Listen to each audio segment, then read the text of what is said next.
Hello, everyone, and welcome to Helpful Goat Gaming presents Tier Beyond the Doors.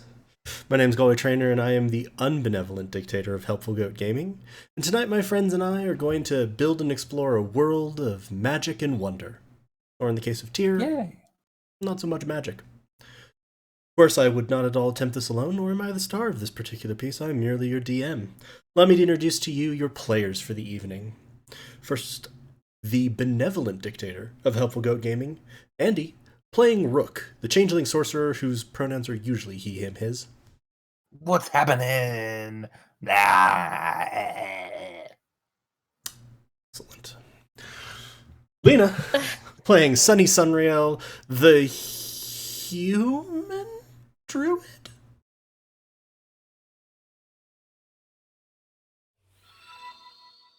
Was there more to that? No? Okay. Yeah, I'm playing Sunny. I don't remember what race she is, so the human question mark was great. She's Human. she, her, hers, and I'm also she, her, hers. Is human. What do you mean, what race? Is human. Chris, Off to a good start. playing the decidedly not sticky Neldor Viat. We're all gonna die. Hey everyone. That is your sort of Neldor standing mood. It's just we're all gonna die. And last but not least, Darce playing Viji Bajo, the Loxodon monk, they, them, theirs. And my pronouns are also they, them, theirs. And later we're gonna have a big announcement. Is that true? So I'm gonna give a little clue to this announcement. And if you get this, then you're awesome. And if you don't, you suck. You all, everybody, acting like you're stupid people wearing expensive clothes. You have an actually pretty nice singing voice, Darcy. Oh, it's really not that good, but thank you.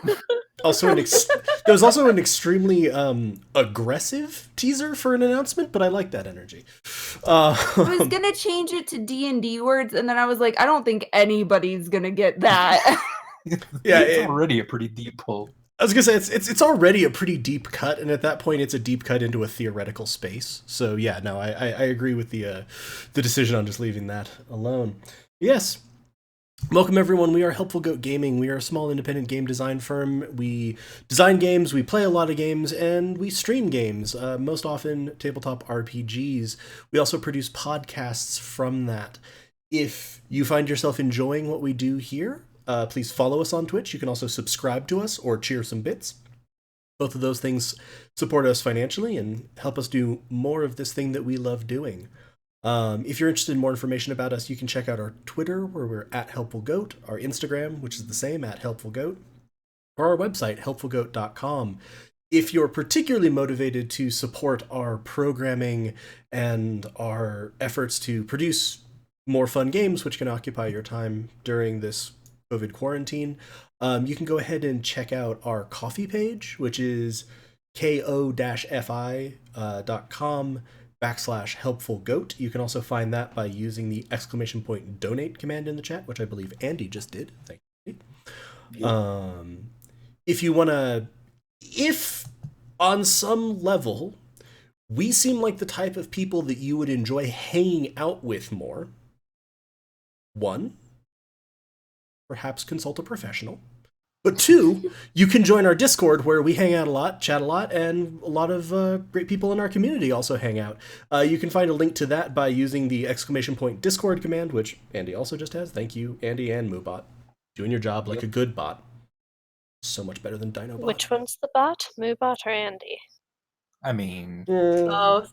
Definitely both. ¿Por qué no los dos? Yeah, you can hang out in there, get get all the most up-to-date information, a lot of sneak previews of things, and come hang out with us there. So I think with that, were there any Oh, right. Minor thing. this coming Wednesday, we're going to be playing D&D here on twitch.tv/helpfulgoat with Dominic freaking Monaghan. That would be Mary from Lord of the Rings, Charlie from Lost. He's also been in Star Wars X. Basically, his IMDb page reads like a nerd's just dream list of things to partake in.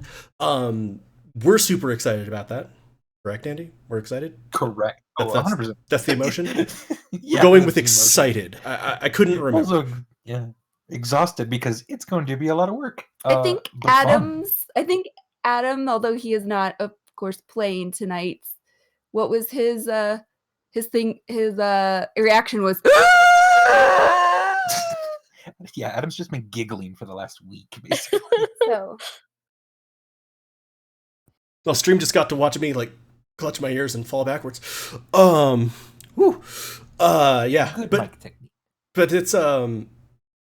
it's gonna be a lot of fun. We're really looking forward to it. That'll be kicking off this coming Wednesday, at 6 p.m. Pacific, 9 p.m. Eastern. We have all new characters. We are going to have all new character art, which I think we're going to be having some previews of coming out this evening. We are really looking forward to this. And besides the amazing fun of getting to play D&D with a member of the Fellowship, I'm also genuinely looking forward to this just as a D&D campaign. Like, I'm really excited to get to play this character, and I'm really excited about everybody else's characters. Everyone's characters are like awesome, and it's going to be like an amazing party dynamic with the 4. Yeah. So, and I'm really looking forward to another amazing campaign set in the world of Banya, which is the world for our long form podcast, Goats and Dragons, which you can find wherever you get your podcasts.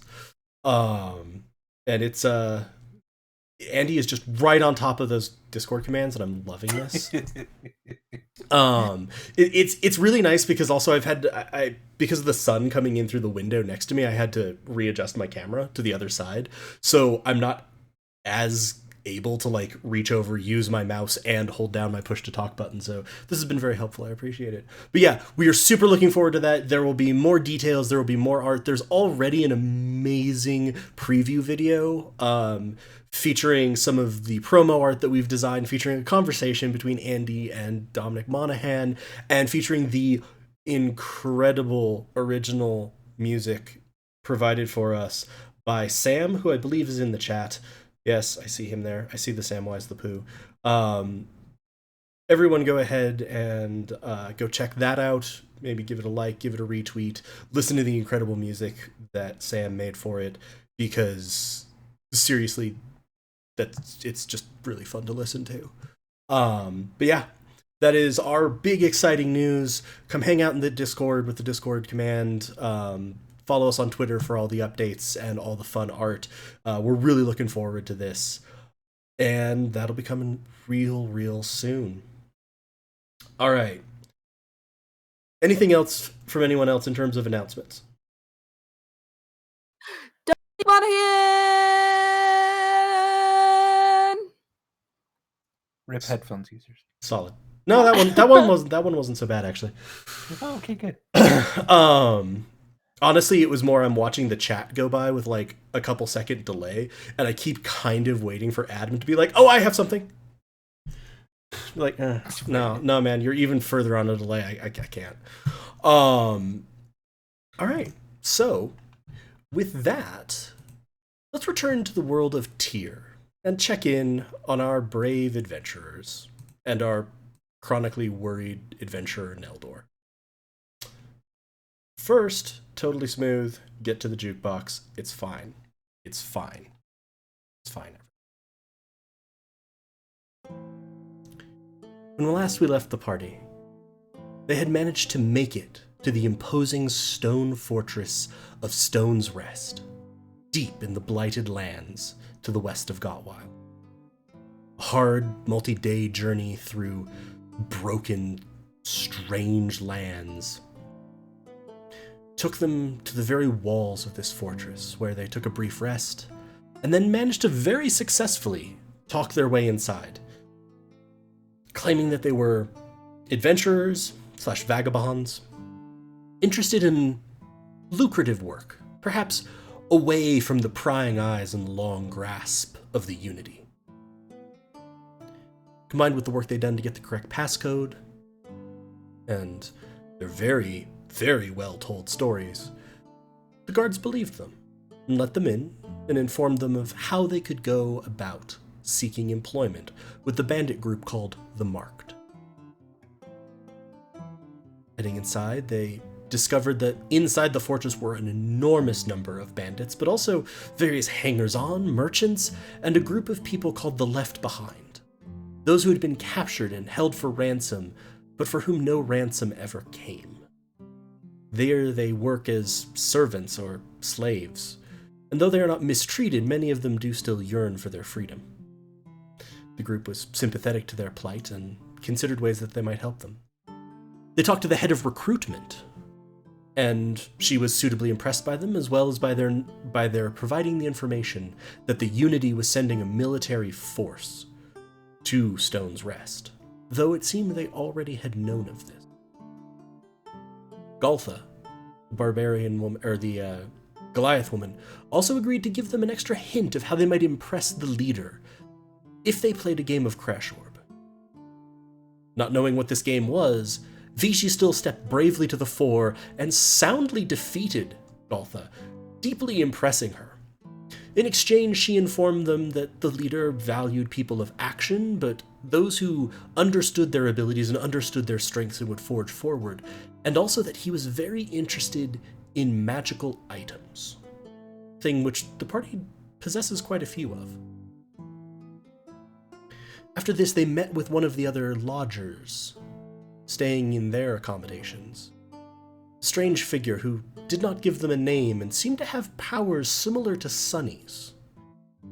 However, the conversation did not go especially well, and no agreement was able to be reached, but they were able to learn that he too is there on business that is not directly related to the Marked. And finally, they met with another one of the servants, the Left Behind, who begged them for their assistance in getting his freedom and regaining his possessions, so that he could get a family heirloom, a great book of crafting recipes. They wanted to... in exchange, he offered any assistance that he could provide of knowledge or background information inside the Great Citadel, though he seemed to be struck by the sight of Rook's staff. He stammered and explained that he had not seen magical items in quite some time and was reassessing who they were, but as he left and Rook escorted him outside the dwelling, he hissed at Rook. "Why have they already sent damn reinforcements?" And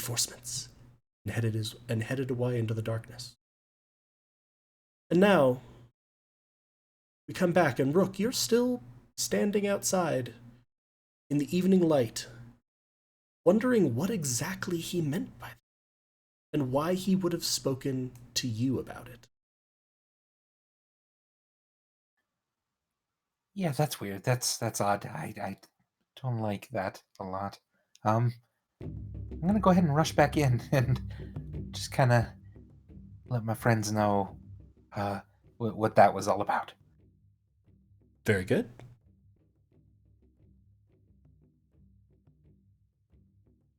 Yeah, hey everyone, just as that guy was leaving, maybe it's because he saw my staff. I don't know, but he said, s- why did they send reinforcements? Yeah, I don't know. He might have mistook us for someone else, and that's kind of weird. Not bad necessarily, just weird. I don't know. I don't like this fucking place. Well, how did he sound? I mean, was he angry? What I mean, do we need to be what? I mean, I need a nap. Right.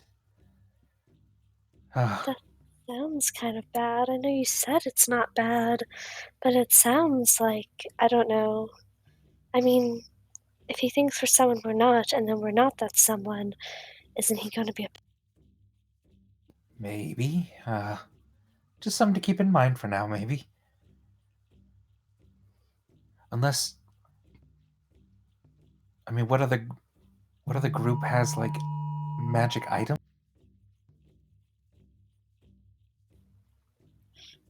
Sorry, what? You like cut off a little on. Oh, sorry.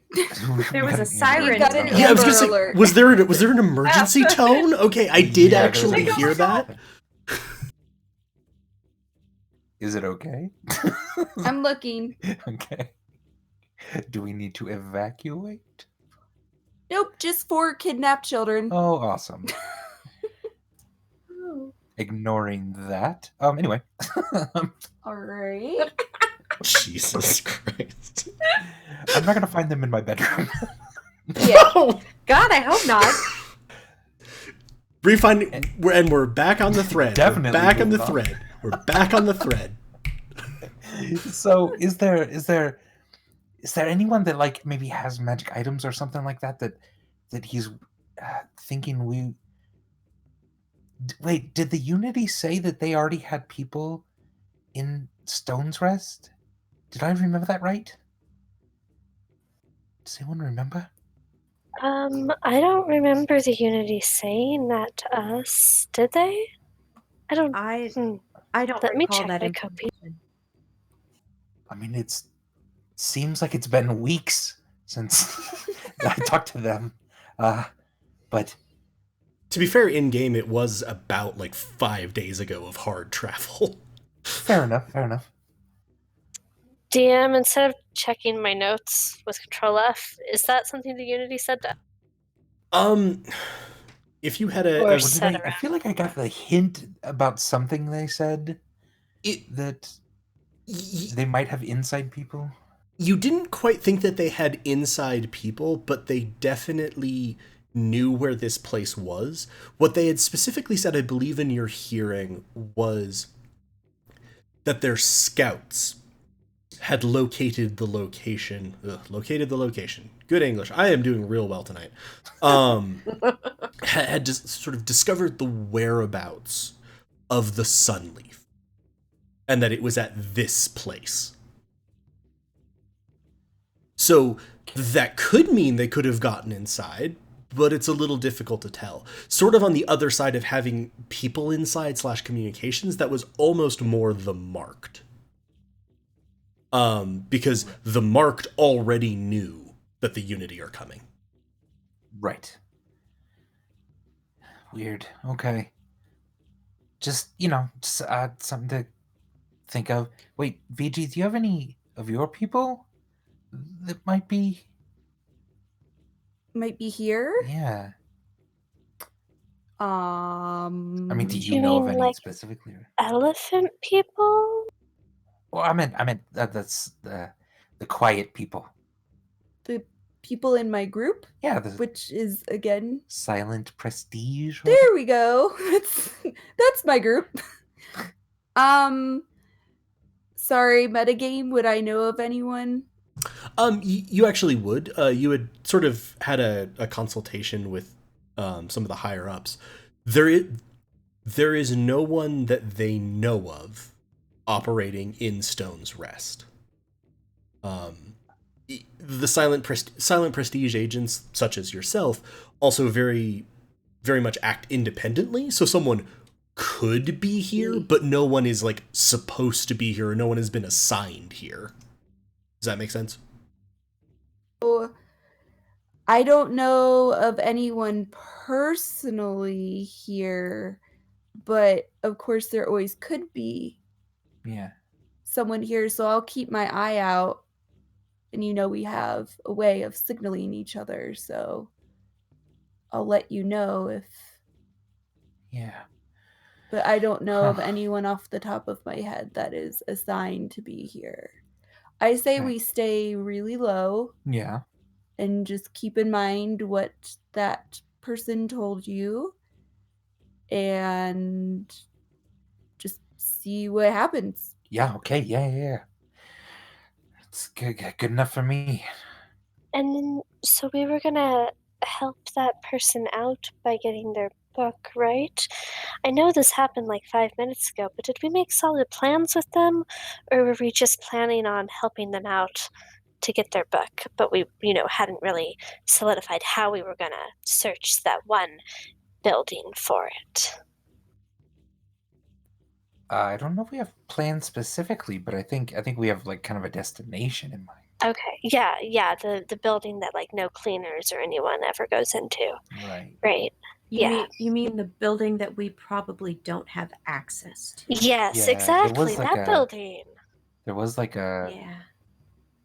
sewer. Damn it! I can't. It's hard to remember. A sewer system. I feel like there. No, that was kind of your angle. You were wondering I was hoping because there was.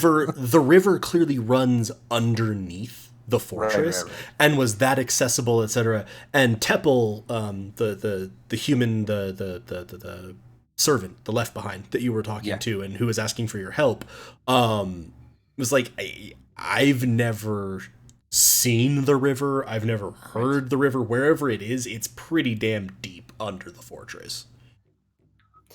I think that there's something in the air here that's giving us all a little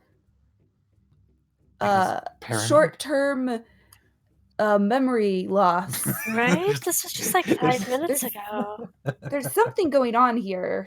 So strange. In-world explanation for I was gonna say, do I need to start like retconning in some like magic field that's just fogging your brains a little bit? But hey, recall that the guards change shift on the building at midnight, and downstairs is meeting rooms. So maybe we can sneak in at midnight. True. So that is something one of us could also maybe, I mean, since they're changing shifts, that'll help, and then maybe one of us could be a distraction, or maybe some of you are extremely distracting. I think maybe we need to try and play the long game. Not like super long, like I do not want to be in this place very long, but I think we need to try and figure out exactly what's going on here. And that may just entail getting a night's rest and then starting about our day tomorrow and getting a feel for the place before we try and go break in to somebody's home that we have no intel on. I definitely agree with the getting rest, because maybe that will help with the amnesia in the air that's happening. Yeah. Maybe it's just temporary. Weird until you amnesia. I mean, I like that. Yeah, get a good night's rest. Meet in the morning. Think on this tonight. Definitely. I mean, we're certainly going to be thinking about it. Let's find a place. Or have we found So, a place? We have rooms. Oh, we're in a place. Yeah. See, this damn amnesia. So I was gonna say you guys also have gave rooms. me a beautiful opening for this. So VG and Sunny are in the sort of single rooms off to the left there. And then Neldor and Rook were in the room that you were sort of in Neldor and Rook's room, having this meeting because it was the biggest one. And if you all are going to go to sleep, perhaps I can do a quick recap for you. And in fact, yes, perhaps some rest will get this amnesia miasma, as Monty suggests, to go away. Nice. So, in the next immediate time frame, day or two, say, it has been suggested to you that you will be summoned at some point to meet with Maro Daverpar, the leader of the bandits, to talk about recruitment, because Galtha is going to advance your names. She also specified to you that someone will come and get you, and they will escort you to where you're going to go, and all of that. Not very much a "we'll come get you," not "you look for us." She wasn't able to give you an exact time frame on that, but she did suggest that the leader was going to probably be pretty impressed with you all, with what you had managed to accomplish. And we're talking to him ostensibly about getting into the army here? The marked, the group. Right, okay. So that was sort of your cover story. So from the bandits' perspective, you all are seeking employment, particularly employment away from the Unity, and they seemed fine with that. You have now advanced to the stage where Galtha can't decide who joins and who doesn't. She just sort of screens people, and then the leader, Maro Davenport, decides. So somewhere in the next couple of days, you would anticipate that you're going to get pulled into that meeting, which could also be an opportunity because Teppel, the Left Behind who you agreed to help, specified that he's seen people being taken to meetings in that northeastern building. And they're very important people, so it seems like you might get access over there when you're taken to that meeting. So that's one piece. And sort of how you relate to the bandits so far. How you relate to Teppel is Teppel came and he spoke to you. He's looking for a book of crafting recipes that his family has collected and curated over generations and generations, which isn't going to be especially useful to anyone else, but is kind of vital to his family. And they've fallen on hard times, so they do not have enough money to ransom him, he's sure. He hasn't been here very long. But so he was saying, if you manage to get access to that area, because he's quite sure that's where the stolen possessions will be as well, in a more secure area, if you could possibly bring him along so that he can get his book and get out, he basically promised you whatever you want. He or his family will make items for you. He will give you all the gold he's able to earn. You know, he very much views this is his life and his family's lives. So he agreed that he would try to find something that might be able to hide your staff a little bit better, Rook, since it seemed to maybe be catching some attention. And he would also be keeping an eye and an ear out for anyone who might know where prisoners were kept, because so far you haven't found any evidence of that as a location. In return, you were going to keep an eye out for if you happen to see a cart of books or anything that seemed like stolen property, and if possible, you would get him in. The only other thing was you had a conversation in your minds with the person who was in the room next to yours. And it seemed pretty clear that he is also here under somewhat false pretenses. And seemed pretty sure that you were. He had originally seemed interested in maybe if there was a way for you to help each other, and then kind of broken off contact because things were getting a little chaotic. But that's kind of the other big piece of information that you have about people and places in here. Cool. So has that managed to take the edge off of the amnesia of the last day? I think so. Yeah, weird amnesia. Okay. So you all can certainly get into bed. The beds are quite comfortable. You are all in separate rooms. Are you wanting to keep watch, or are you sleeping? You have been told that you are under guest right from the bandits, so that they will prevent any harm from coming to you, they will prevent anyone from stealing your possessions, and they will prevent anyone from hunting you from the outside, provided you don't take what's theirs, hurt one of them, or put your nose where it doesn't belong. We're totally gonna do that last thing. But I'm not particularly concerned about keeping watch at this stage in the game. Okay. Others? You know what? I think I'm just gonna kind of sit up for a while while you guys sleep. I can get a watch in, so we only have at least, a few hours maybe where no one's watching. That's fine. I got some. Yeah. Once I think the others are asleep, I want to go knock on that weird elf's door. Oh. Okay. Do I think Rook is asleep because Rook's in his room? Well, Rook, had you just communicated to everyone that you were going to keep a watch for a couple of hours? Yeah, I'll sit up so that I'm awake. I'm not really watching the room necessarily. Well, and you technically have a door But that would be sealing you off. Okay, cool. I didn't put them in because originally I'd just done it with light boxes because it was more convenient. Solid, But then I was like, the light boxes are a pain. Okay. So you would know that Rook is planning to be up for at least a couple of hours, sort of sitting and reading. You would also know that Neldor doesn't sleep. Man, But you also know that their door is closed and they can't see out here. So as long as you move relatively quietly, it shouldn't be a okay. huge problem. Gonna move really quietly and knock really quietly. Give me a stealth check.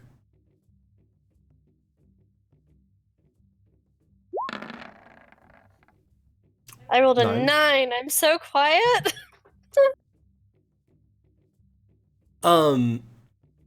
Rook, you've sort of gone back to sleep at this point. This is after your watch was done. Okay.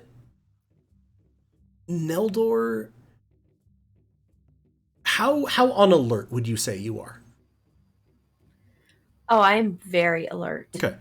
Yeah. You hear Sunny's door creak open a little bit, and then you hear her footsteps moving a little bit. Okay, and we have to see each other in order to communicate mentally, right? Yeah, well, To and I have to initiate. turn it on. I have to initiate it. Oh, So okay. nobody can do it without signaling me first. Okay, well, Neldor is if I heard the door, I'm gonna get up and I'm gonna go to our door and just kind of look out. I won't say anything. I'm just gonna look out into the hall. Yeah, so you'll sort of see Sunny crossing the room, say.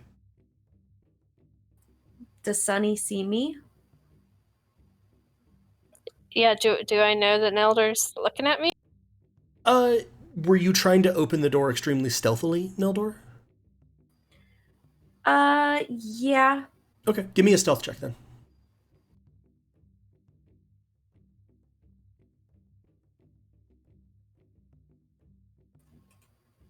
Uh, 22. Very nice. You sort of ease the door open very quietly, and you'd noticed when you closed it going to bed that there's a point, just sort of about halfway before the latch comes off, where it creaks a little bit, and you just ease it over that part. So yeah, Sunny, you do not see the door open Sneaky or hear Neldor. it. You don't notice that Neldor is kind of just looking out. Now, I will say, Neldor, what you're seeing is just Sunny looking perfectly normal and natural, just walking across the room, and now doing what?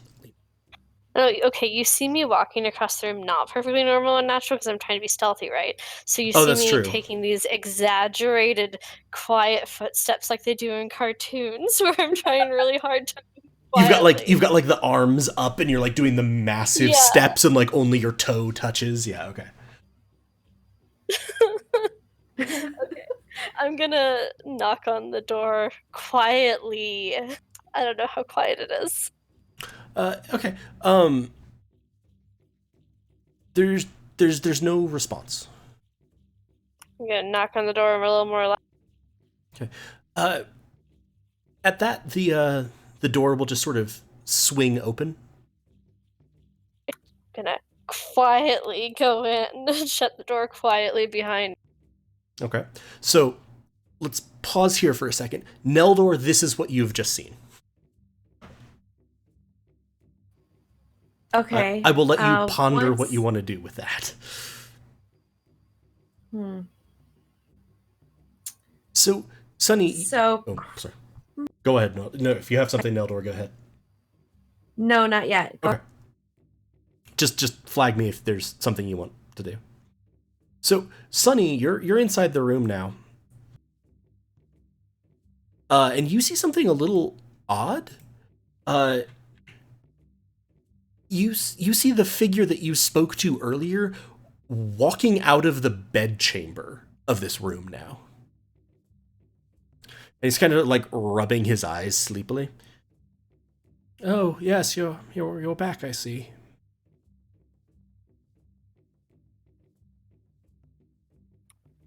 I'm gonna try again to speak into his head. Why can you talk in people's heads? Does it work this time? It does. You sort of hear, It is one of the rewards that I was granted. Is he saying this out loud or in my head? In your head. In your head. And unlike last time, he seems to be using your connection, if that makes sense. Okay. Rewards from who for what? You're the only other person I've met who can do this. From who for what? I mentioned before that in my line of work, it did not particularly matter who I am, and I stand by that, but who I work for matters very much. They're very important, and they are very concerned with this particular place, this particular instance. And as for what, or rather why I received these gifts, it is because I have worked for them, loyally and diligently, finding information, finding out what they need, helping them protect, for many years now. And I want to say again, despite the fact that he has a long white beard, he does not appear to be exceptionally old. He's probably only in like his 30s. Just the character token is a little older than that.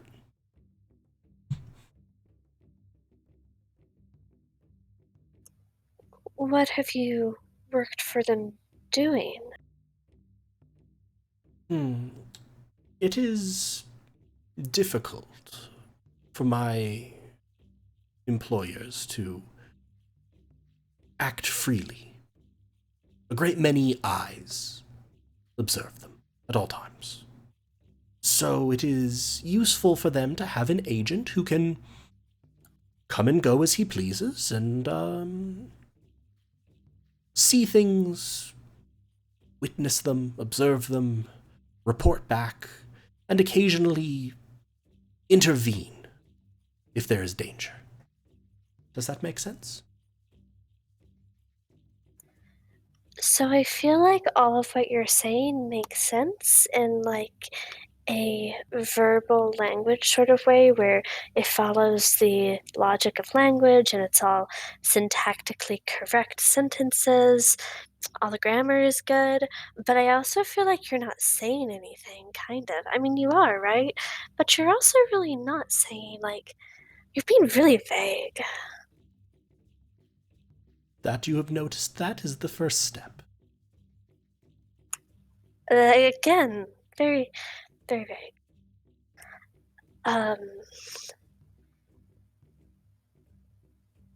Why were you interested in working with us? Because you all interested me. You have a great deal of magical power, it seems to me, a thing that you do not often see. And besides which, though you've done well to conceal it from them, you were bound here by some purpose that is very different from the purposes of most of the people here. At least that is what I feel. And so, I was interested. And given that I've been stuck here for several months with no real ability to get what I was trying to do done, it seemed a worthwhile shot to take. Oh, how come it's gone so poorly over several months? We're not going to have the same trouble, are we? With finding employment here among the marked? Yes, of course, we're finding employment. I doubt it. You see, I did not wish to claim that I was seeking employment, nor did I wish to claim to be selling things. Merely I positioned myself as being interested in the fortress, interested in studying its history, and interested in the workings of these ancient ruins. And the marked were accommodating enough, but it has not been enough to garner me a meeting with their leader. And that's what you were seeking? Well, I've searched just about everything I can in the buildings that I can get access to, and I have not yet discovered what I need. So, presumably, if it's to be found anywhere here, and a great deal of research suggests that it is closer to this leader, who I have also never seen. I'm not committing anything, but maybe we can help find what you're looking for if you tell us, in case we can get into places you haven't been in. Yes, this seems most reasonable and is what I was seeking. Tell me. I just realized it's a really bad idea to let Sunny go. Not that anyone let her, but to let Sunny go off on her own because she's constantly committing people to side quests. I'm sorry, you guys. No, you're good. Anyway. What I am looking for is powerfully magical. I do not think you would be able to miss it if you saw it. I do not know its exact form. I merely know that it is a profound concentration of magical energy.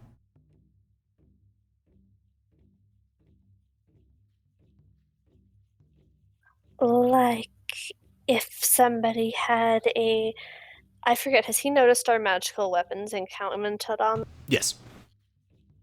He stared directly at them. So I'm not saying the staff is magical, but hypothetically, if it was, would it be kind of like that? No. Far more powerful. Far more powerful. And not as directed. What does that mean? You see, your staff there, it harnesses light, yes, and channels it. That seems to be its nature to me. It is affected by the energy, but that was what it was. And it's very focused, if you see what I mean. What I'm looking for is potential magic.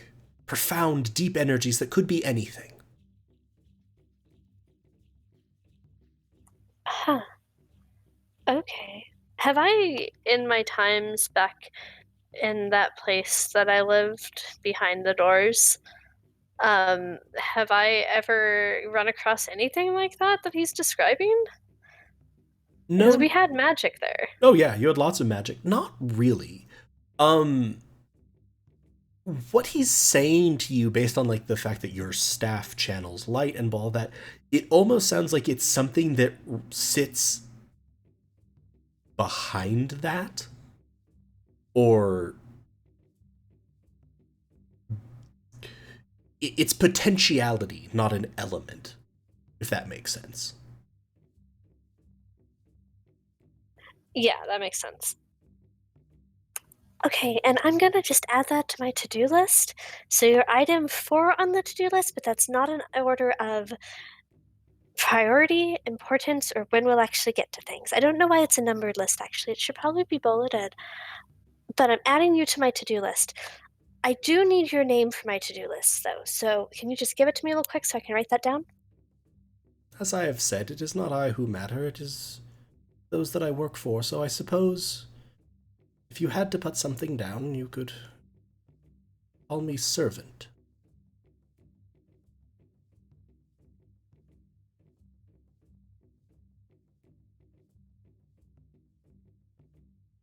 Sorry, like writing notes while I'm the only one in this interaction. So that's what the long pauses are. All right, I'll put you down as servant then. That's an odd name, but everybody has their oddness. Their own little oddities. Great chatting with you, servant. Have a good night. And I'm just gonna head back to my room, trying to sneak again. Before you head out, you're going to hear in your head, this time from his connection, but is there anything that I can help you with? I did not propose merely that you would help me. Pause at the door. Well, no.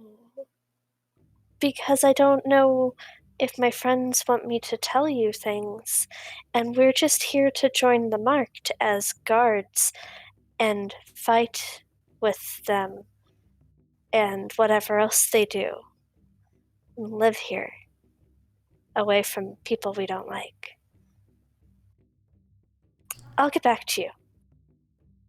Very well. Super convincing. I'm gonna sneak back to my bedroom now. Okay. Neldor, were you still watching? Yes. So you'll see Sunny leave and begin crossing across the hallway again. Anything you want to do, or? Can I tell just from the way she's walking or presenting, like, if she's okay? She is sneaking comically Yes. like she was before. She's still like Warner Brother cartoons sneaking, and I think, but other than that, I would say she seems fine. And she seems like Sunny, like nothing like got in her brain or anything weird. Like I can tell that that's Sunny. You could give me an insight check, but you're not really seeing anything immediately to suggest that she isn't. Okay. So nothing different at all from when she went that way earlier. No. And she still does not see me? No. Okay. Then I will wait for her to go back to her room. And once she's in her room and the door is closed, then I will close the door back. Okay. I didn't steal the pudding. Mr. Wake stole the pudding.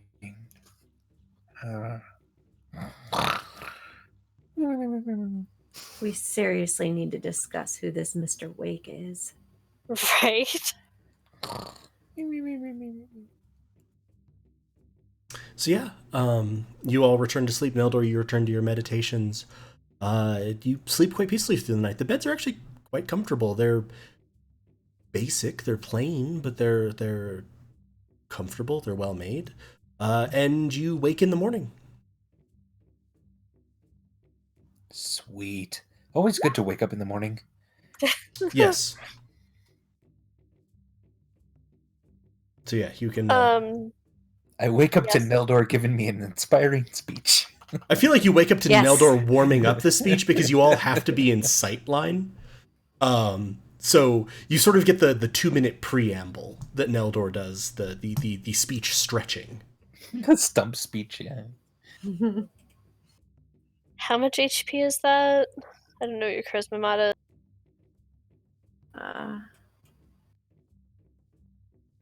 I believe you get 7 temp HP. So we're level 6. Sorry, I'm having technical 8? difficulties. 8 temporary HP. Yeah, my charisma mod is 2. Okay, so 8. Cool beans.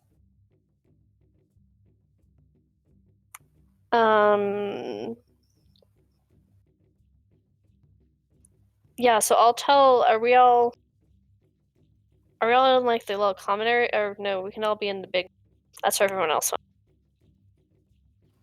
Yeah. So I'll tell everyone about my little excursion last night. Whoa, did you get any?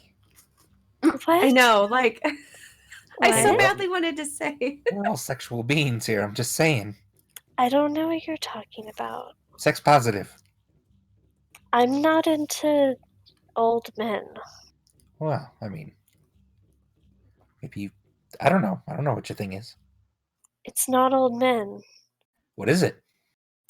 Getting off track here. Mostly Are we getting women off track? around my age. Oh, okay. Weird kink, but I'm into it. Is that weird? Am I weird? No, you're No, fine. not at all, Sunny. Good for you. Neldor, am I But- weird? No. I mean, it was weird. I It's watched weird how you last normal night. it is, really.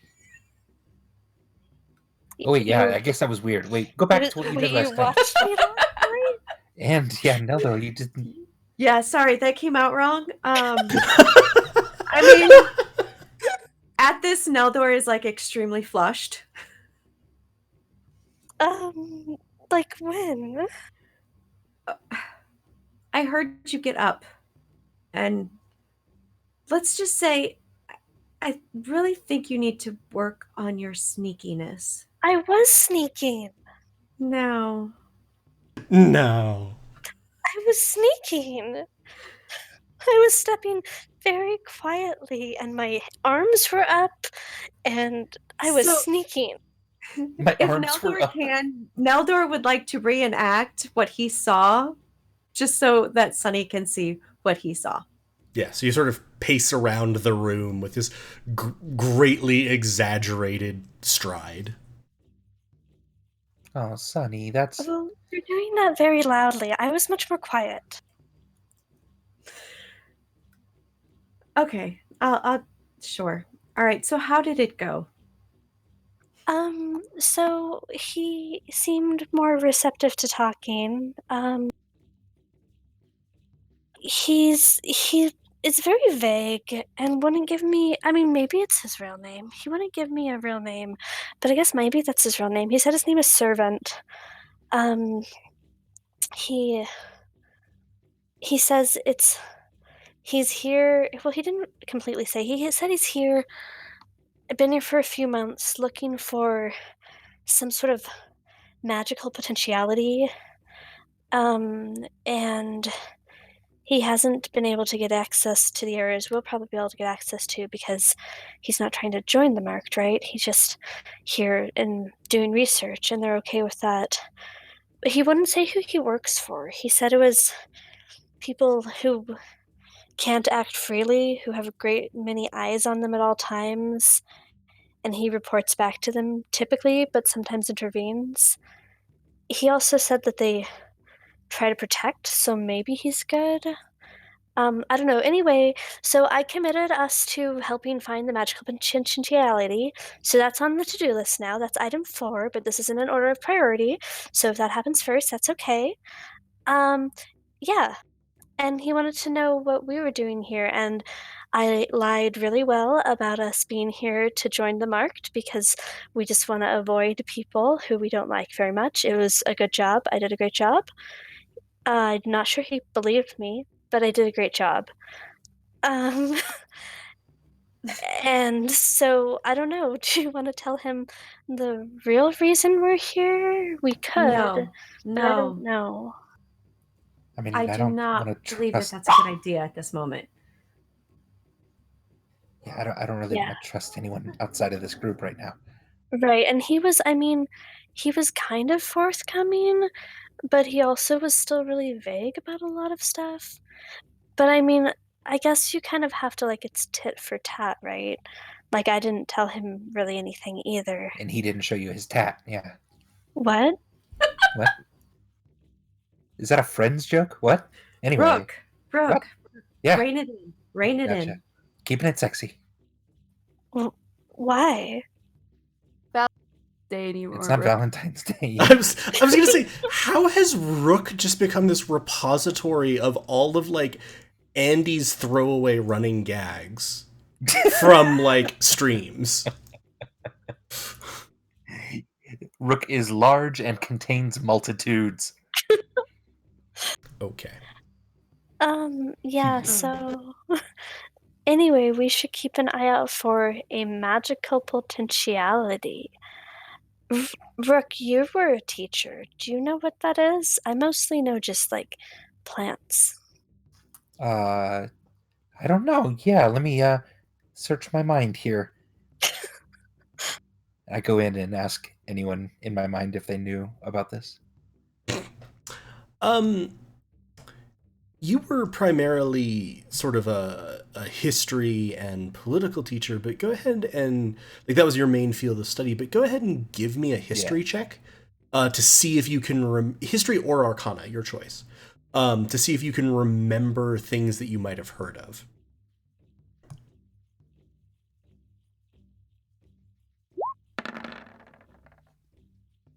I saw the 4 and the 19 on the dice, and I'm like, okay, this is either going to be real low or real high. What do we got? 23. It's the real high. So it's the good one. You think back, and you remember when you were in the school in Stronghold, and you remember discussions there, and a theory that had been developed but had never really been able to be verified, that the magic that you see in the world, the magic that you all learned how to do, yours often focused on shadows, others focused on light or healing or fire, that all of this was the expression of magical energy in your world, but that it would be possible for there to just be pure magical energy before it had mixed with the world. And so sort of like it took on its element and its form through that interaction, but that there was a theoretical state before that. And because of the way that Sunny used that word potentiality, that's kind of coming to mind for you. Interesting. Yeah, I mean, I'll relay that as best I can. I start to go in teacher mode and lecture. So My shadow becomes an easel and a chalkboard. Unfortunately, it's all comprised of shadow, so yeah, so it's I not just really write legible. On the wall when I write on it. So I understand what you're saying, like in theory, but how do we see something like that or recognize it? I guess we'll just keep our eyes and senses, other senses, all of our senses peeled for if there's anything that gives us really big magic vibes. Does that sound like anything like our staffs or swords are sort of going toward? As they get more pure? You know what I mean? Like the progress of getting more purified, it seems. I hadn't thought about that. Maybe. Do you think he's gonna try to steal my staff? Oh, probably, yeah. Oh. I mean, I would just assume that of most people because it's a nice staff. Oh. Yeah. I should keep a much closer eye on it. Yeah, and you don't trust people. But most people are trustworthy. Until they're not. That's where they get you. Yeah. But like, remember that ghost? She was really trustworthy. Oh yeah, after she beheaded our crewman. Hey, it just happens sometimes. People have bad hair days. It's not a big deal. Oh my gosh. See, extreme. Anyway, okay, yeah. Yeah, I mean, what? Yeah, what do we want to do now? We're just what are we doing? Do we want to go see if there's? We don't have a lot of money. Can't really go shopping too much. We can go walk around and talk to people. Yeah, I suppose. Kind of inconspicuously. Yeah, just keep it cool, you know. Right. I'm very, very good at lying. Yeah, try to not stand out as much as you do in a crowd. How is Fiji supposed to do that? Yeah, I don't know. You're a giant painted elephant with jewelry and rings, and I'm just worried we're gonna get really, really noticeable. I can take off some of my jewelry. Do you think that would help? I think Fiji's fine. She kicked ass in that Quidditch game last night. That's true. That's about the most conspicuous thing. I'm sure they you're fine. Look fine how they are. Also, they're like a miniature celebrity now, which is good, right? Because people want to talk to us. Yes. Definitely. True. So, VG, you're taking point because you're the celebrity. Good luck. Okay. All right. And actually, I'd say as you go to step out and sort of walk around the compound, let's take a quick break right here, which is partially for the audience, even though you can't see this. I think I figured out how to fix the sight problem for VG Generally, All right, it's we're just gonna make BT take part when they can't see. it's just going to cause sight problems for everyone else until I fix those. And generally, I want to turn on a light because people are getting a face cam of me being lit by the glow of my monitors, and I realized I forgot to turn on the light in here because it was So quite you bright. look all ominous and spooky. Ooh, yeah, you do. Spoops. It's cool. But anyway, we will take a brief break, go get a drink, go to the bathroom, grab a snack. We'll be back very soon to have the extremely inconspicuous quartet here wander around a fortress filled with people who would kill them if they knew who they really were. Sounds like a great plan when you put it that way. Oh, We'll be- fantastic. We'll be back in just a moment, everybody.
Did that get in there? Glad I was still muted for that. No, he doesn't need to say it again. I managed to avoid it. That's fine. We're fine. Okay, everybody. So, just as a quick heads up as to what was happening, sorry about that took so long. No, Sam, no. I will get the spray bottle. Roll20 has a system called dynamic lighting, which is really cool because it, can prevent players from being able to walk anywhere. It prevents them from being able to see just like the whole map, so you can enforce that, no, you're in this passageway and you can't see the next room. It's a really good system. It's really great. It's a lot of fun. It's really easy to set up. It just, takes a little bit of time to set up. Apparently, Roll20 rolled out their new lighting system sometime this week, and I hadn't seen it, and I'd made a new token for Vici. Vici is a deeper blue than they were before. And I didn't think anything of it. I just saw like, hey, there's this updated lighting system, just to let you know it's new and better than ever. And I was like, okay, silly fool that I was. I didn't read deeply into this beforehand. So I clicked that system on. It turns out that system doesn't interact with the old system. And if you turn things to the new system, everything in your game breaks. I'm sure it doesn't break once they've worked some more of the issues out, or if it wasn't converting it from an existing one with lots of stuff. But that was what we were wrestling with. We basically ended up with at least one member of the party was blind at all times, and then Chris's Discord broke.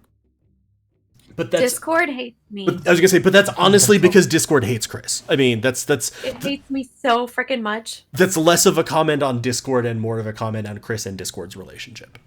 Up until this point, I would actually, silly fool that I was, been going to say in break as we were having this problem with Vision, well, but Chris, at least Discord's been working really well for you, and it managed to punish me for even thinking that. Anyway. You jinxed it. It wasn't me. It's all you.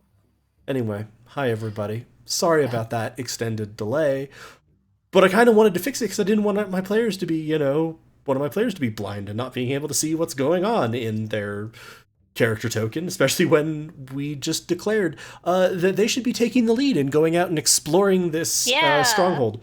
To quickly, it's time to shine. Question: How long can we still use the old system of lighting and stuff? I believe they said that the old legacy system is going to be phasing out in a couple of months. I clearly need to go read their patch notes around this. If to be your... Okay, sorry, we're interrupting story for a brief Roll20 chat. If you're a Roll20 user and you've been a DM, you know that there were two systems. Probably a lot of... a lot of these people are, and probably actually this is useful information for you if you haven't played a game since whenever they made this change, which is sometime in the last week, because this wasn't here last week. They seem to have combined the dynamic lighting system, which was always really awesome, with the fog of war system, which was a really amazing idea, but which never worked real well. And so I'm not even saying that it's not going to work well eventually, but I think you are going to see a lot bigger processor load. So I switched this map, which the map of Stone's Rest that you're seeing is 100 by 100 on the grid. It was not loading in for Chris or me when it was on the new Vision system, which is a thing that I think we've encountered before, Andy, with Fog of War. Yeah. Right, where it was like, hey, we have this city-sized map, and it'll be kind of cool that you get to explore the city, and as you go through it, you get to see more of it, and why is nothing loading?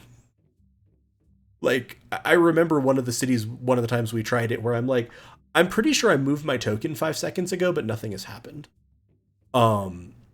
So hopefully they get this better optimized, because I am going to be sad if that is the only option that remains for dynamic lighting. In the back of my mind, I also consider the fact that I kickstarted a new tabletop system that's really, really cool. It has a lot of animations and stuff. And I just got my keys for the beta. So maybe I go explore some shit. Anyway, so we are back. The group was sort of, when we left them, processing what they'd heard from everyone in their first day there. They decided to go to sleep.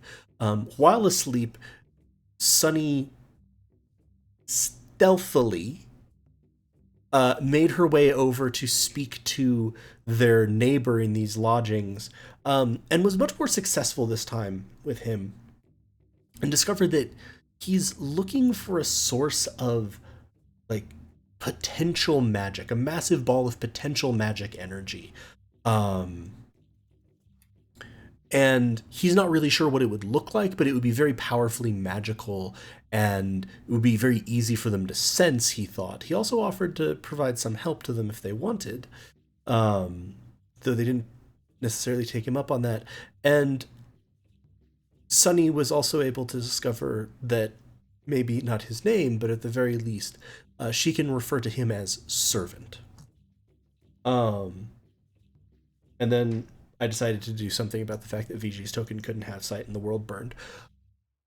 Anyway, now the party has decided that it would be best to maybe go out and spend some of this free time talking to people in Stone's Rest, trying to find out a little bit more about what's going on, find any other leads, while they wait for either Teppel to get back to them or to be summoned to meet with the leader. So, what would you all like to do? I also had a quick question, DM. Yeah, How far out do we think the Unity is that we knew were coming? 1 to I 2 know days. I asked that last time, but that was like a month ago. Okay, 1 to 2 days. Cool. So you're on a little bit of a schedule?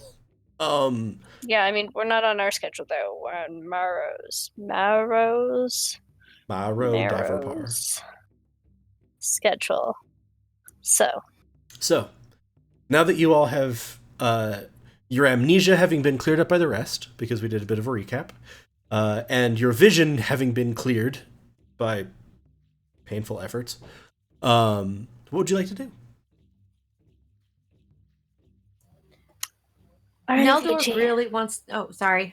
No, what were you gonna say? I was just gonna say that Neldor's like main concern is to try and get better information of where we're at, like the inside of the stronghold. So we could go explore and talk to people and also kind of look at the layout of things? Yeah, or we could just stay in our rooms and be safe and just not cause trouble. Just But we're throwing it here out for there. a reason. Remember? We're here to... Do you remember the reason? I'm gonna whisper it in your... I'm gonna whisper it to you, but not in a... not out loud. Okay. Just a quiet whisper. I'm gonna send this to Rook in his head. Remember, we're here to look for Letherial. And also, what else is on our to-do list? I think there's about 4 things. Right. And we're here to save the Left Behind and help Teppel Moro-san get his book back and escape, and find the magical potentiality for Servant. So we can't just stay in the room. We have to do those. Sure. I mean, I'd say We we have a to-do prioritize number list. 1. Yeah, we prioritize number 1, and we're going to get called pretty soon to a special meeting in a place that no one's really been. Not a bad time to look for someone then. Yeah, that makes sense. If you, I don't know. So prioritizing number 1 means leaving this room, though. Okay. Should we leave our magic items here behind, hidden? Or do we just kind of walk around with them? What do you think? I guess I'll ask that to everyone, too. Not just in your head. I'm gonna take mine. You'll take yours? Okay. Because I can just put it in my backpack. Yeah, definitely not leaving it. Okay, I'll wrap mine up pretty well. Yeah, I'll wrap my staff as well. You could probably stick it in my backpack, because I have a big one, I'm assuming. Okay. I mean, I'll be nervous if I don't have it on me. I'll be nervous for, any reason at all, but that especially. Other than that, we can go talk to people. That'd be fun. Great. So, VG, you're gonna take point, right? Because you're like a local hero now for for winning in Crash Orb? Sure. It might be good if you sort of maybe whisper in my head, like particular questions or anything I'm supposed to ask someone. Yeah, Just because amnesia to start again. that makes sense. Yeah, And this place. This place. I'm just not very much of a questioner, so but yeah. Maybe you can just like kind of look really cool and stand there and look really awesome and like flex and do your martial arts, and then people I want could to do talk to. that. And I start doing like Yeah. all over the room. But I mean, I'll ask questions if you want me to, or if someone is like particularly interested in talking to me. I just want to make sure I'm not giving anything away or Right. asking. I'm sure it's fine. My shadow is also trying to mimic you in martial arts.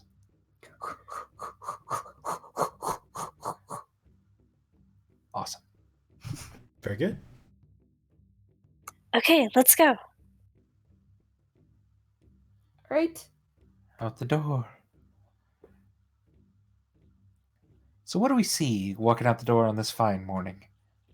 So you see, again, pretty similar to last time, almost what looks like a sort of market square. You see vendors at various points, sort of hawking wares. You see lots of the left behind moving around in this square around this fountain. The stone of this fountain plaza is like carved with runes or sigils of some kind. And you see plenty of the marked, the bandits, though most of them pay you little enough mind. They might sort of see if someone's moving towards them or looking towards them. Several who see you sort of like raise a fist in salute at VG. Some of them you recognize were in the audience watching VG play Crash Orb yesterday. Some of the left behind also will sort of like, oh, look, and sort of like, point a little bit at VG and sort of have a whispered conversation and then like scurry away. It seems like VG did indeed leave quite the impression. But yeah, generally it's kind of like the market square of a town. People are varying, but most people aren't paying particularly close attention to you. You don't feel any particular like threat. You do know, especially Neldor, you can notice the guards who are actively on guard, sort of mixed through and around the perimeter. But they don't look like they're particularly watching you. They look like they're watching for trouble. Huh. Well, I kind of want to go check out the fountain. I don't know about anyone else, but Maybe it has secrets. yeah. So I'm gonna walk up to where I see those like runes you said, or sigils. There's sort of the entirety of this base, this massive, like 20, 30, actually it's way closer to 50 feet, circular base is all carved with rune sigils. Nice, yeah, I'll try to check that out. See if I see anything interesting. Sure. What languages do you speak? Ooh, good question. I speak Common, Elvish, Dwarvish, and I am also looking, and I speak Common, Primordial, Elvish, Druidic, Undercommon, and Draconic. That's right, you have a lot of language. You do.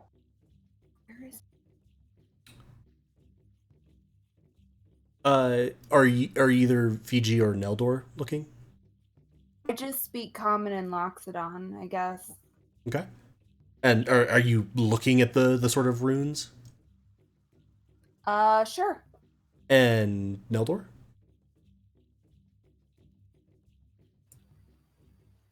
Can you hear me? I'm having Yeah. a weird problem. Okay. I have Elvish in common. So yeah, if everyone else is looking, I'll kind of glance over. Okay. So, Rook, it's actually kind of interesting because as you go of, and you're probably looking at it most closely, most attentively. It's a really beautiful piece because you had seen, and it's not perfectly graphically represented here or anything, but like you can see larger runes that are pretty apparent from a good distance away. But as you've gotten closer, you've realized that those runes are themselves made out of sigils, and that what you had thought were patterns in the stone are in fact also lines of these runes and sigils. You cannot read a great deal of it, but first the dwarvish catches your eye, and you see sort of what looks to be maybe a scrap of a prayer or an incantation or something like that just reads in fairly ancient, antiquated dwarvish. Protect, detect, defend. Protect, detect, defend. And you're sort of like mulling that over and trying to think about what that might be, and the dwarvish of that is not a spell that you know or anything, so it's not like triggering, okay, that's a magic, but you also don't know of any religious incantations, though that certainly sounds like it could be part of a liturgy. And as you do that, you actually see in one of the big runes, one of the lines is in halfling. And it's keep them here, keep them safe, keep them well protected. And as you all are looking at this, you actually realize that you can't read massive parts of this, but in basically every language that each of you speaks, there's at least some snippets of text that you can read. All kind of centered around that sort of protect sort of thing. And they're all in sort of a protect, defense, sort of awareness, perception, detection, safety. So all of those are kind of the words that are flowing through this. Sunny, you're actually able to see multiple varieties of primordial are inscribed on here. So like there's Aquan and Ignin and Terran. So I know that I had asked if Marodaverpar meant anything. And you had said that, I know this because I checked my notes. You had said that I think it means something, it's kind of a mix of primordial and sylvan, and it reminds me of one of the subcategories of primordial. Do any of these things seem related to that at all? You certainly do not see Marodaverpar here. Do I see anything that jogs my memory around? Again, the sort of the sound values and the way the words are constructed seem the primordial scripts are closest in sound to that. If you kind of puzzle on it and think about it for a little bit, it feels like maybe the Aquan is closest. Now that you kind of have examples of each of them out in front of you again, there's some things with like the positioning of the W in Maro that makes you think most of Aquan. Okay. Interesting. Well, cool. I'm going to step onto it, see if anything changes. You explode. No. On it, right? I was going to say, considering that there is a weapons vendor currently hawking shop, he sort of sees you. He's like, "Oh yes, step right up. Are you in the market for something?" Nope, not yet. Thanks for serving us by selling your wares, though. Good job. Yeah. And then I'd like to go to the fountain proper. Okay. And nothing happened when you stepped on it.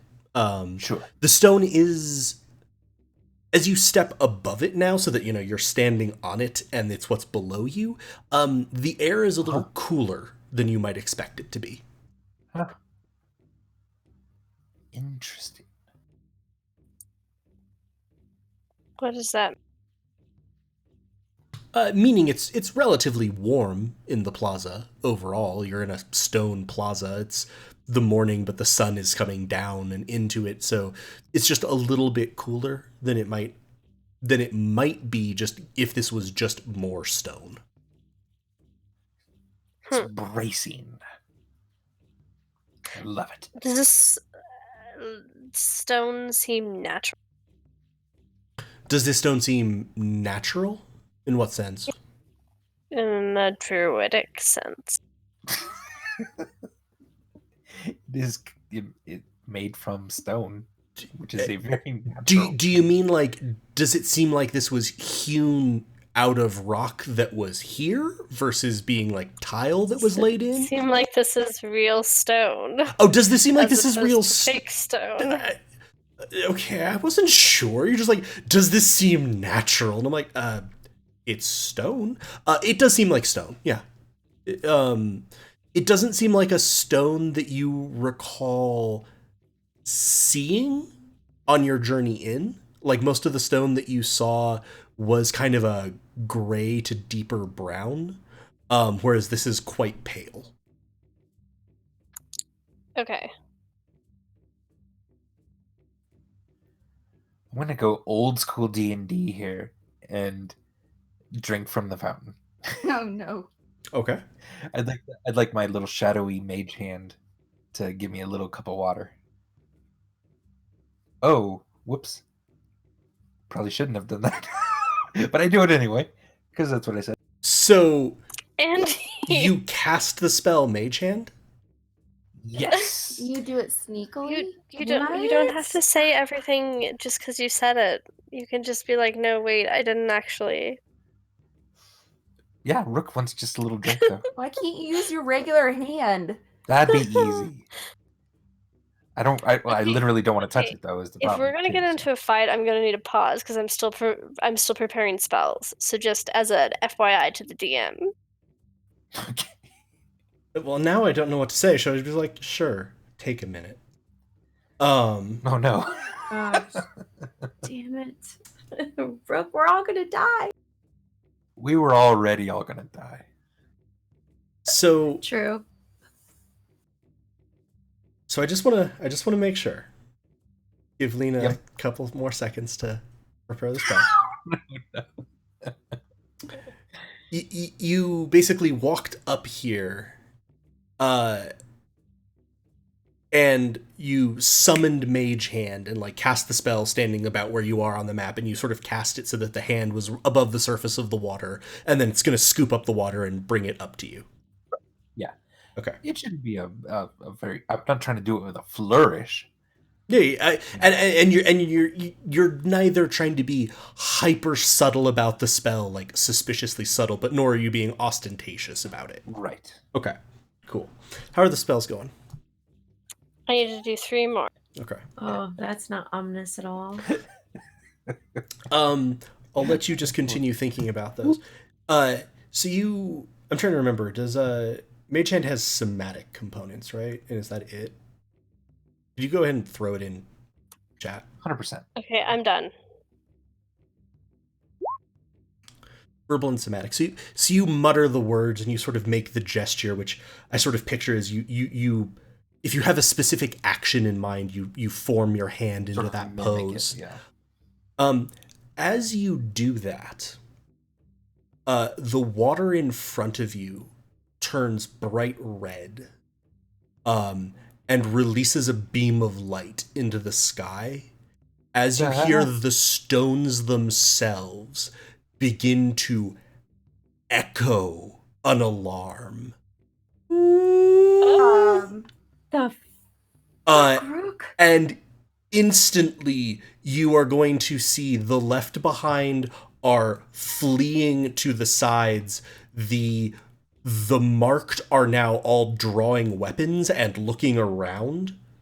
The sentries on the wall you can hear them calling over the sound of the alarm. Nothing from the west! Nothing from the east! Just sort of sounding off. And the water turned red, is that what you said? Yes, the water has turned red and is not really blood red, honestly closer to like ruby. And it turned red when he cast the spell or when he touched the water with when the he spell? cast the spell. The hand has not actually touched the water yet. Because then I tried to make sure he cast it above the water, so it wasn't touching the water yet. And then pretty quickly, because again, you were not being super stealthy, you weren't being super ostentatious, but they're going to pivot, and you're going to see a couple of the marked looking at you and like, you possess magical abilities. I mean, I kind of step forward and I go, "What? No. Lies will not be tolerated. Do you possess magical abilities? It is a simple question. You are under guest right. If you do not provide me the information I have requested, it will be rescinded." Okay, so first of all, there's nothing in the fine print of guest right that says that. But second of all, we mentioned that we were not very pleased with the unity, right? We said that, right? Yes. Yes.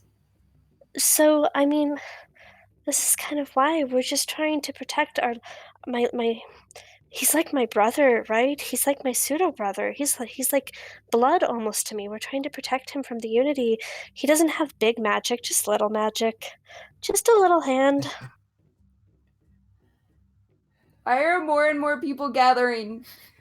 Neldor definitely has his hand on his swords and is readying. He's gonna sort of pause.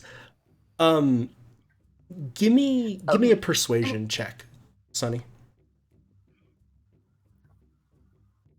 And once again, I regret not being statted in charisma. And give it to me with advantage. Okay. Because you so use do the stuff. all who play D&D. Right.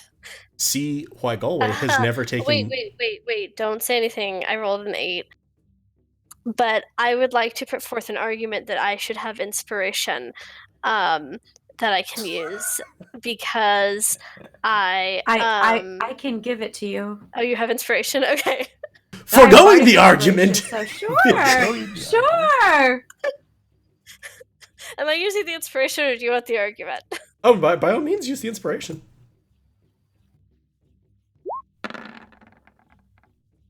What the A fuck? 4, yay. That was a poor use of my inspiration. That was. I'm sorry. So the guard is looking a little unsure. He's looking a little nervous. But you do see, with that 8 persuasion, the guards are trying to... The guards still have weapons drawn, but not precisely weapons ready anymore. Does that make sense? Yeah. Like, they are no longer taking aim with bows, they are no longer holding swords in a defensive position. They still have them in their hands, but they're kind of at their side, and they're looking around, they're like, so he has magical powers, and this is why you wanted to be away from the unity. Is that correct? Of course. Yes. Would you like to see it? It's it's really a parlor trick, honestly, but you know how the unity really is. It's a very simple trick. It's who I am, it's just a part of me as a person. It's nothing dangerous. And I'll go ahead and kind of... is the alarm still sounding? Is the spell still on?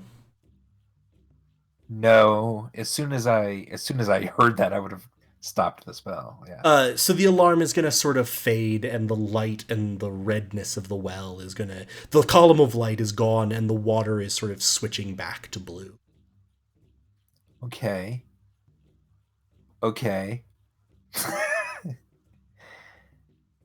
Did you say that I'd cast Mage Hand in your thing, Sunny? Or were you just kind of vague? I just said saying, it was like a little like hand. a trick, a little hand.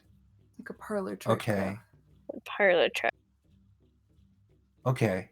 I would like to raise up my hand and change its form into like an orc hand or something. Through with your my changeling ability, and then okay. and then subtle cast a mage hand, just like if I can just my shadow, basically just the hand that's on the ground sort of becomes that again. Like, and I when I say subtle cast, I mean like the actual The meta magic, sorcerer, so that you are not subtle, using yeah. verbal or somatic components. And what are you Exactly. doing with the mage hand? It's literally just mimicking my shadow hand on the ground, so that it shouldn't be or it should be basically non-noticeable. Does that make sense? With my real hand, I'm changing it, but I want the spell to kind of activate I see. the alarm. So I'm casting it okay. subtle and basically not trying to perceptible overlay it on. Yeah. Trying to overlay it on your shadow. Sorry, I wasn't getting what you were trying to do, and I'm like, I'm really confused about the mechanics of this. So, okay, let me just run through this one more time to make sure I have this. You are going to changeling morph as part of your natural ability your human-looking hand into an orc hand. Aye. And at the same time, you are going to, with no detectable components, cast Mage Hand and try to leave it hovering close to the ground over your shadow so that it is as subtle as possible. Right. Because I want them to think that the effect that is going to go off with the alarm is me changing. And yeah, okay, cool. I understand that. In front of everyone to see. Yeah. Okay.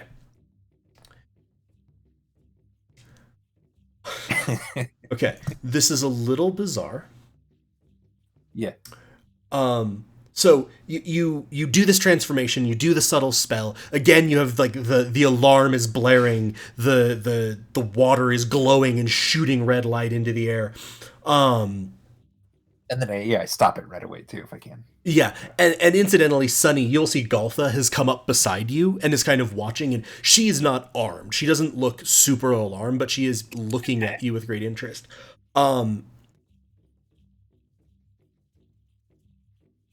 I need you, Andy, to make a Charisma Arcana check. So if you have proficiency in Arcana, you can make any Charisma check that you have proficiency with. If not, just make a Charisma check. Beautiful. All right. I do, definitely. So I can roll like a deception, basically. Sure. And it's a Charisma Arcana. Right. 24. 24. Okay. So you sort of, you're counting in your mind, like 1, 2, 3, and you're trying to time this out perfectly, and you also manage to just perfectly overlay this spectral hand that's almost laying entirely flat against your shadow's hand. Nice. And you're pretty sure that this was entirely imperceptible to basically anyone, outside of the fact that it of course triggered the water going off and all of that. And there's like, okay. And they're sort of milling around, and Galtha will stride forward. So you have magic. A bit. I mean, I'm just not interesting. Great at it. And can't you just say you're... I'm sorry, this is metagame. Can't you just say you're a changeling? Because that's not magic, it's a race. Yeah, no, But he wants them to think it's magic. Yeah. His entire play up until here is my hands can do, basically. Okay. He's also trying to avoid saying that, because even with that +7 mod, he's trying to avoid having to make a deception check. Just like, this is valuable. This is the kind of thing This is the kind of thing that I believe that Morrow would be quite interested in indeed. Oh, excellent.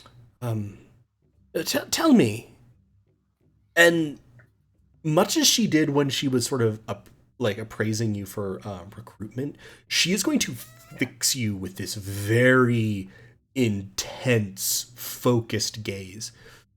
Do you have any other abilities? I mean, I'm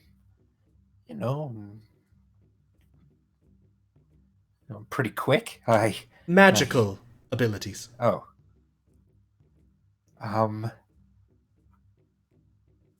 Well, I can sort of do this one thing that it doesn't always happen exactly, but if you try to hit me, I can make my face look really scary for a second, so that maybe you miss when you're trying to hit me. That's kind of fun. Interesting. Yeah. And at this, Gotha's going to go on, all of you, back to your positions. This is fine. Nothing to worry about. And at this, weapons are being sheathed, bows are being put away, the guards are all moving away back to their posts. The members of the marked generally are just meandering around again. Though everyone does seem quite interested that you possess magical abilities. Right. Yeah. And she'll sort of yes, Listen, as I've said, I was very impressed by you, and this revelation does little to impress me less. It also makes a great deal of sense as why you'd want to avoid the unity. Just sort of spit on the stone. Damn overreaching bastards that they are. Yes, listen, do me a favor. Return to your rooms. Please no more of this magic. Right. If nothing else, it makes the guards a little jumpy. And sure. I'm going to go speak tomorrow. And I believe you should be receiving your summons very soon. Oh. Oh, good. Well, that's great. Does this alarm, would it go off if we were that far away and stuff? Like in our rooms? I didn't want to accidentally. Most of the time I can control it, but... Oh, yes. I don't want to accidentally. Anywhere within the bounds of Stone's Rest and a bit beyond. Oh, good. Well, that makes me feel safe. Thank you. Okay. Sorry, a good beyond? She said a good beyond? Anywhere within the bounds of Stone's Rest and a bit beyond. A bit beyond. Okay. And she'll smile at you sort of pretty warmly, genuinely. She goes, good, I'm glad that you feel safe, for I rather suspect that this is going to be your new home. That seems like a great way to make sure that you know if the Unity is coming. Has it gone off recently? I'm just worried that they got here, faster than we thought. Oh, you were actually still. She's like, yeah. No, the alarm hasn't gone off in several weeks. Oh, good. Why did it go off the last time? Do you remember? She keeps trying to walk away. She'll sort of smile. Sorry, we're just curious people. She'll sort of smile. Oh, there was a merchant that had some little magical abilities that he was trying to use to convince us that things were worth more than he said. That's so unethical. Yes, but he won't be able to do it anymore. He needed his hands for that trick.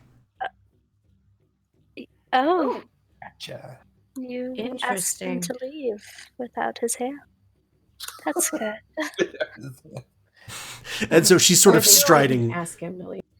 She's sort of striding off, and the couple of guards that are by you will sort of point to your rooms and be like, yes, if you don't mind.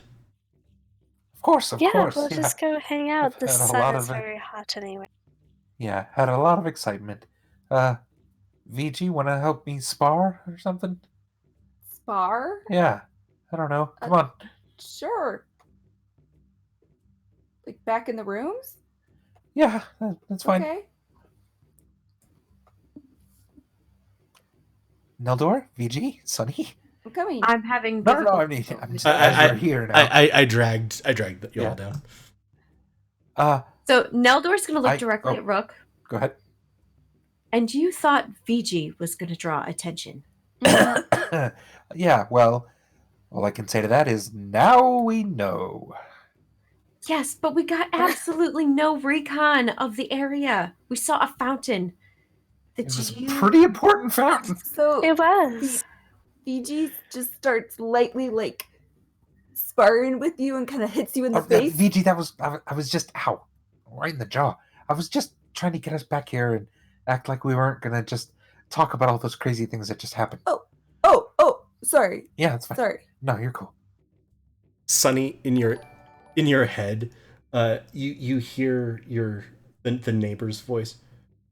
Oh, yeah, about that? That's the other reason it's been taking a while. I'm gonna talk back to him. It kind of would have been nice if you'd warned us, given that you knew that we had magic items. Those slipped your mind? I kind of thought you might have noticed. I mean, that one incantation is pretty clear about the whole, if you cast magic, the alarm goes off. Didn't quite get that one. What language was it in? Deep speech? Deep speech. That's an interesting... Yeah, just language. realized not necessarily a thing that, yeah. Okay, Not okay. commonly spoken. You know what? That one's on me. That one's on me. Yeah. Sunny, are you paying attention? You're just I'm literally staring just off into standing the there world. staring straight ahead. This is serious. Sorry. You're very lucky that that's how this went off. The servant man was talking in my head. Sorry. He forgot to warn us about the fountain. In all of your heads now, you'll Anything hear, else he hello. forgot to warn us about? Yeah, sorry. Yeah. That's on me. Sorry. Servant man, what do you Just think? servant is fine. Okay. Servant. What do you think? Are you just determined for it to have more syllables or what? They're gonna talk to us. Is that bad? Are we in danger? I would imagine they're quite impressed. As I've said, and as I believe others have said, Morrow is very interested in magical items, though I still don't know why. We're not items, we're people. No, but I believe he has the association that people who know how to do magic are more likely to know things about items that can do magic. Oh. I mean, he's not Okay. entirely wrong. Right. Well, we'll keep an eye out for your thing for you. Yep. Probably, I don't know what size it will be, but tremendously powerful magical energy. Just could give me a heads up as to where that is. I feel like that would set off an alarm, but... Right, I mean, the fountain itself? Maybe? I don't know, that seemed incredibly magical. Oh, it's magical, but it's not quite right. It's really just sort of warding and protecting and detecting magic. Okay. Servant? Anything else that you forgot to warn us about? Anything else we might need deep to know? speech? Well, that's the only deep speech I saw on it. I mean, this place is ancient, right? How ancient? Well before the cataclysm. Wow. And, outside of that, I, don't quite know what to tell you, except to be careful. This is a bandit group that lives in a magic fortress. They will be well prepared. True. I wonder what that water tasted like. I never did get to drink it. Somewhat of lemons. Makes sense. Of course you would have done that. Okay. Good, With thanks. my own goddamn hand. Noted. I'm gonna switch to just communicating with the party now in our heads. So do we have a plan of what we're gonna say when we talk tomorrow? I guess just kind of wing it. Nelder doesn't like it when we wing it. True. Do we have any magic items that we might present that we don't need necessarily? I have no idea what we have in our inventory. I mean, I don't have anything but my staff. I don't think that's magical. Yeah, I think the only magical items we have are the ones we got from the shopkeeper. We have the Unity Activation Stone, which I think is magical, Well, so we about could give that, him that. about that, I don't believe we do have that. Where did it go? On a trip? Yeah, It went on a trip? it was on that boat.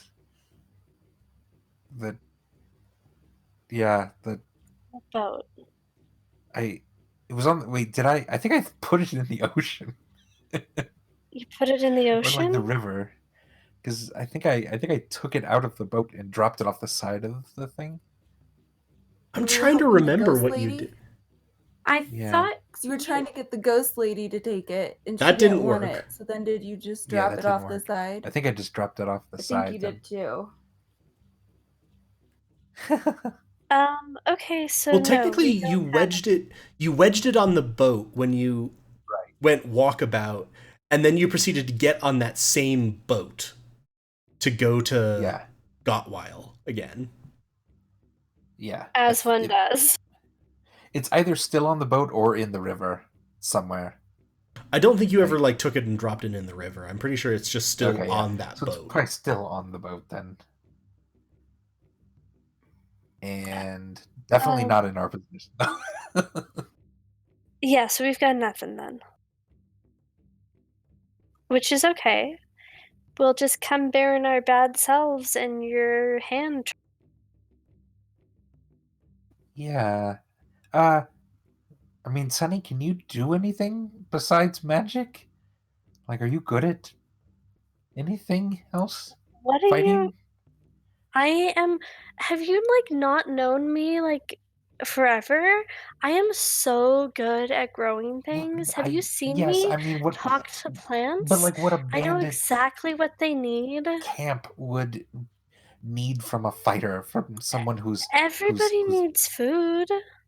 not untrue, I guess. And I'm Yeah, fine. also very good at animal handling. I'm not quite as good with animals as I am with plants, but I'm pretty damn good with them. And I'm very insightful. And those all sound Okay. like great qualities. Well, I guess I asked because I'm not good at things that are not magical. I don't Oh, know other than my hand trick now that they know about, or my face trick. I don't know if there's much else I can present to them. And even if I do that, I might have to subtly cast a totally different spell. Just saying. oh. I don't. Yeah. Anyway, maybe it's good that they know I can do some stuff because I can't do much else.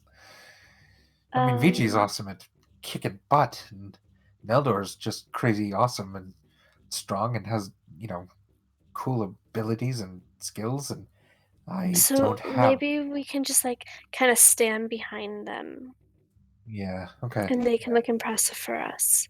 Agreed. Do you guys want to, like, choreograph a fight dance to show them what we can do? Yeah. I think. Like, Is there a window where I'm? Yeah, there's a small window.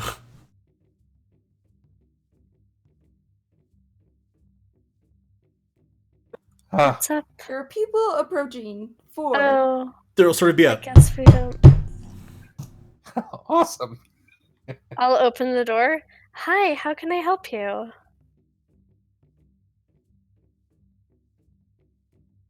Hello. Sorry. One of the ones who is dressed very similarly to the bandit who was sort of at the gate and greeted and processed you, will sort of step forward and he'll bow. Yes, I believe that you have been expecting a summons to meet our leader.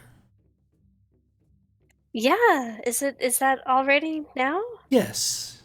Wow, so efficient. Maro Davapar will see you now. Great. You deeply impressed Galtha. Oh, good. Good, yeah. We're so glad. Um, I'm gonna message in the elf's head before we leave this space too far. Hey, you wanted to know what you could do to pay us back for finding your magical potentiality? So it's tit for tat and all of that, because people love tats. What? I don't Save think. us. Save us if this goes badly. Keeping Okay? it sexy. I will do what I can. Just if it goes badly. Cool. Great. It's nice seeing an optimist that feels that there's a way that this doesn't go bad. Yep. Best of luck. We've talked ourselves out of worse, maybe. Some pretty bad things, Honestly, anyways. I can actually believe that. So as you now file out into the square, they're gonna sort of he's gonna sort of bow and he goes, as I'm sure you can appreciate, a great many people are interested in the whereabouts of Maro Davapar, and so I must ask that you are blindfolded. I'm not really into that. I mean, I appreciate, but your kink is not my kink always, and I'm not kink shaming, but it's just not really my thing. I am If afraid that's that if okay? you wish to meet with Maro Davapar, this is not optional. But consent is key. Which is why I hope that you will consent, otherwise you will not be having your meeting. Yeah, I mean that's fine. I don't mind doing that. Fine. So they're gonna basically they will blindfold you and also then put sort of hoods over your heads, and then they're gonna begin walking you. Everyone, give me a perception check to try to see how well you can keep track of where you're moving.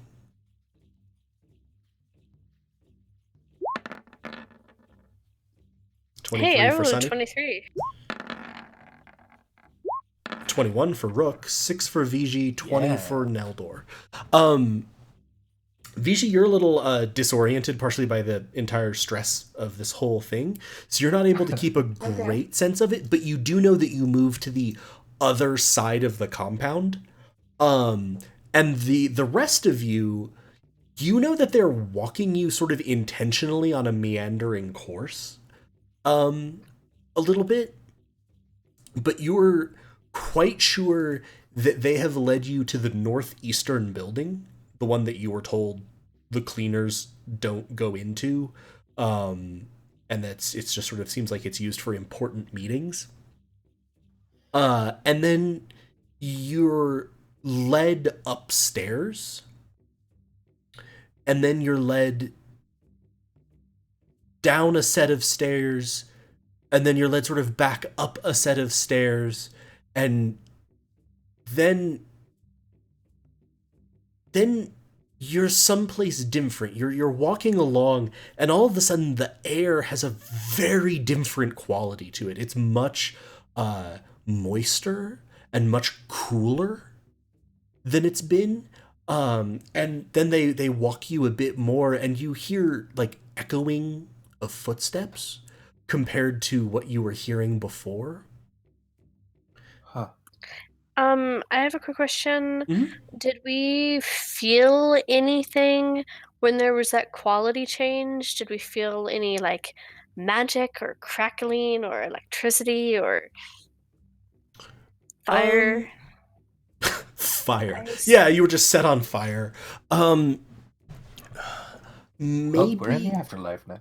maybe a hint of magic, but it was very difficult to tell. There was certainly nothing very pronounced. You, Sunny, though, when you land on the other, not the other side, when that state change occurred,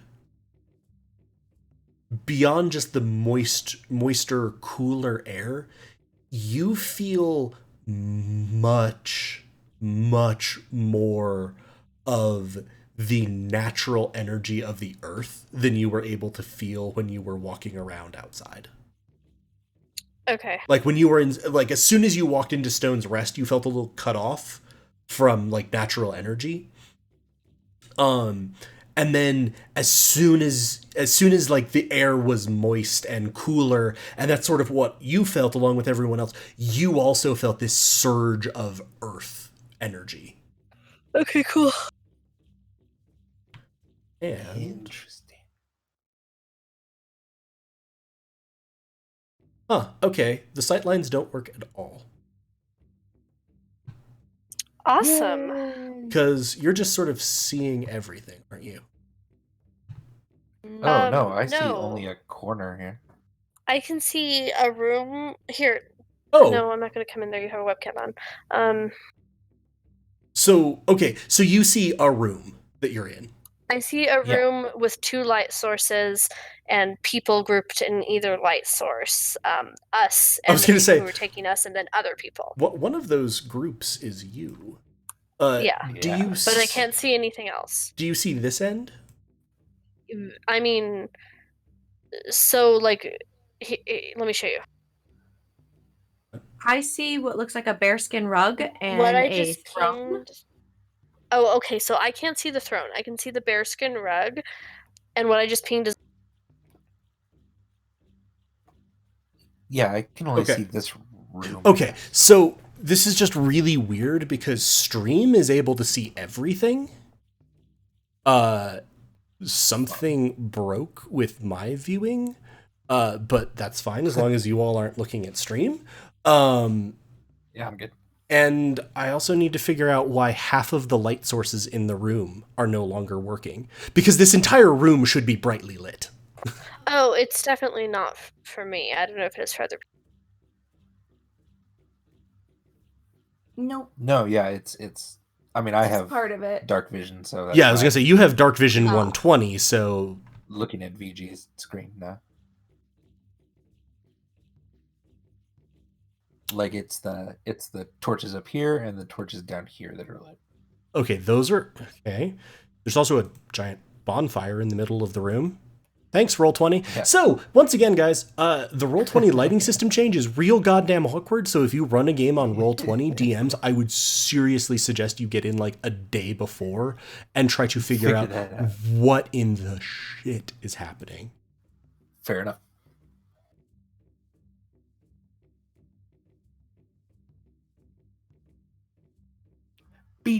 Sorry. Oh, yeah, it just took away this thing casting light. That's a little better. Yeah, I can basically see everything now. The flame is over where it was, but I'm just cheating it this way so that you have more light. Your blindfolds are taken off, and you can see the speaker that you were with, and one of the guards is with you. Across the room, you see another guard and a couple of very well dressed left behind. Like they're in much nicer robes. You also see a thick, heavy-set man in armor and a couple of relatively strong-looking elves with long bows slung across their backs, who are not dressed like the marked that you've seen so far. And as you sort of blink away, like, what the hell is going on and what are you seeing? Do we see Letheriel? No. But to your left, you turn, and on a massive throne that looks like it is carved out of rich woods and stone and is bedecked with jewels, you see a colossal turtle. He is easily 7.5 feet tall. Throne? Hmm? On the throne we Yes. see the tortoise? Okay. And as you sort of, again, you're blinking at the sudden light. Sudden light. As if I had to fight to get that in there. But from the hoods being taken off, and especially for like you, Rook and Neldor, this is kind of dazzling against your dark vision. And as your eyes come into focus on him, you can see that the entirety of his shell is very delicately carved and inlaid. And do you remember that Teppel said that he believed that they were called the marked in emulation of their leader? I see. And he's sort of looking at you and sort of, welcome. Galfa is extremely impressed with you four. Now tell me, why should I be impressed with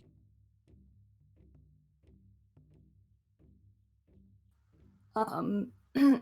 I step forward and say, well, I won, what was it called again? Crash Orb? Crash Orb last night. True. So that's pretty cool. This is true, and I'm sure a large portion of the reason that Galfa is as impressed with you as she is. However, more, I am afraid, is required. It shows good spirit. I do not wish to diminish that, but I'm really good at growing plants, and I'm really good at working with animals, and I'm really, really insightful. Like you don't even you don't even get it. Like plants like they love me. They just I know exactly what they need. I'm so good with plants. Are there any plants in this room? Like, it looks almost like there's potted by the bones. It looks like almost. Yeah, and as your eyes are adjusting, you do now notice there's several piles of just skeletal remains scattered about the room. What the fuck? Those are skeletal remains, not plants? Nope, those are skeletal remains. Okay. And then along the back wall, there's a couple of suits of armor, just decorative. Oh, that's what I'm seeing. Yeah. Yeah, those are.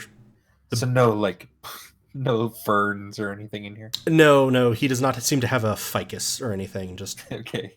About. Yeah, okay, so also, just because I'm sure a lot of our viewers are DMs and D&D players and stuff, seriously, if you have a Roll20 game, it took away the all players see light from half of my torches. Weird. So you said the north and south door torches were working for you, Andy. The east and west door torches should also have been on. And they still, in my interface, they still say have 25 feet of light or whatever the measurement was. Yeah. It's just all players see light got unchecked. Weird. So, and that's the same thing that happened with that bonfire. So just seriously, and on my screen, incidentally, they also, for the DM, they still give off light. So I can see everything too.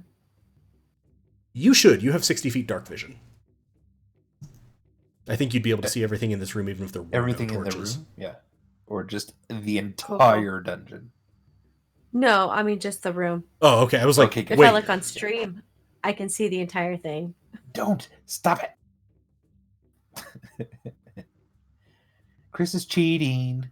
Go away. Chris is cheating. I'm sure there will. I am not cheating. I'm gathering intel, like we were supposed to do. Oh. It's like, these are indeed valuable skills, yes.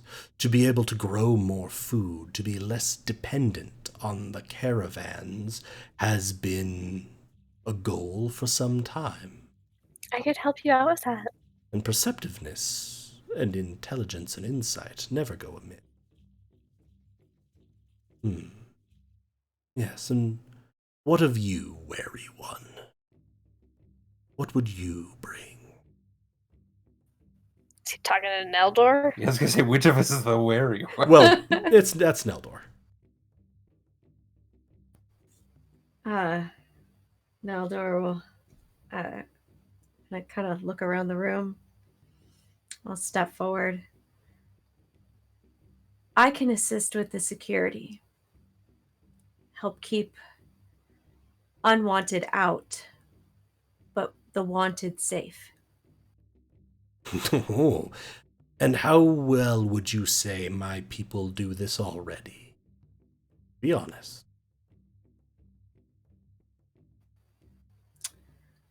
feel your. Neldor's hand is gonna come up about mid-shoulder. I feel you're here. But I feel with my assistance, we can go up here. Just raise above my head. Good, good. That is indeed valuable. Yes, so you defeated Galtha, Rashorb, her favorite pastime. You could help feed us all. You can help keep us safe. And you, trembling one with the magic, what could Me? you do?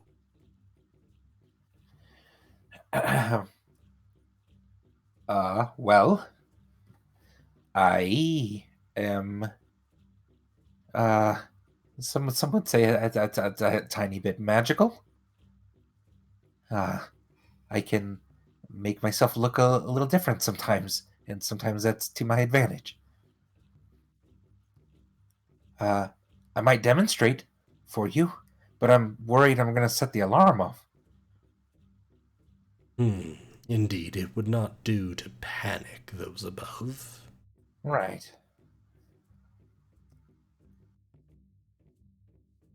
So yeah, I mean, I can make myself kind of look weird sometimes, and yeah, it's a little bit of magical ability, I guess. And so he's going to be looking at you again, just very intensely.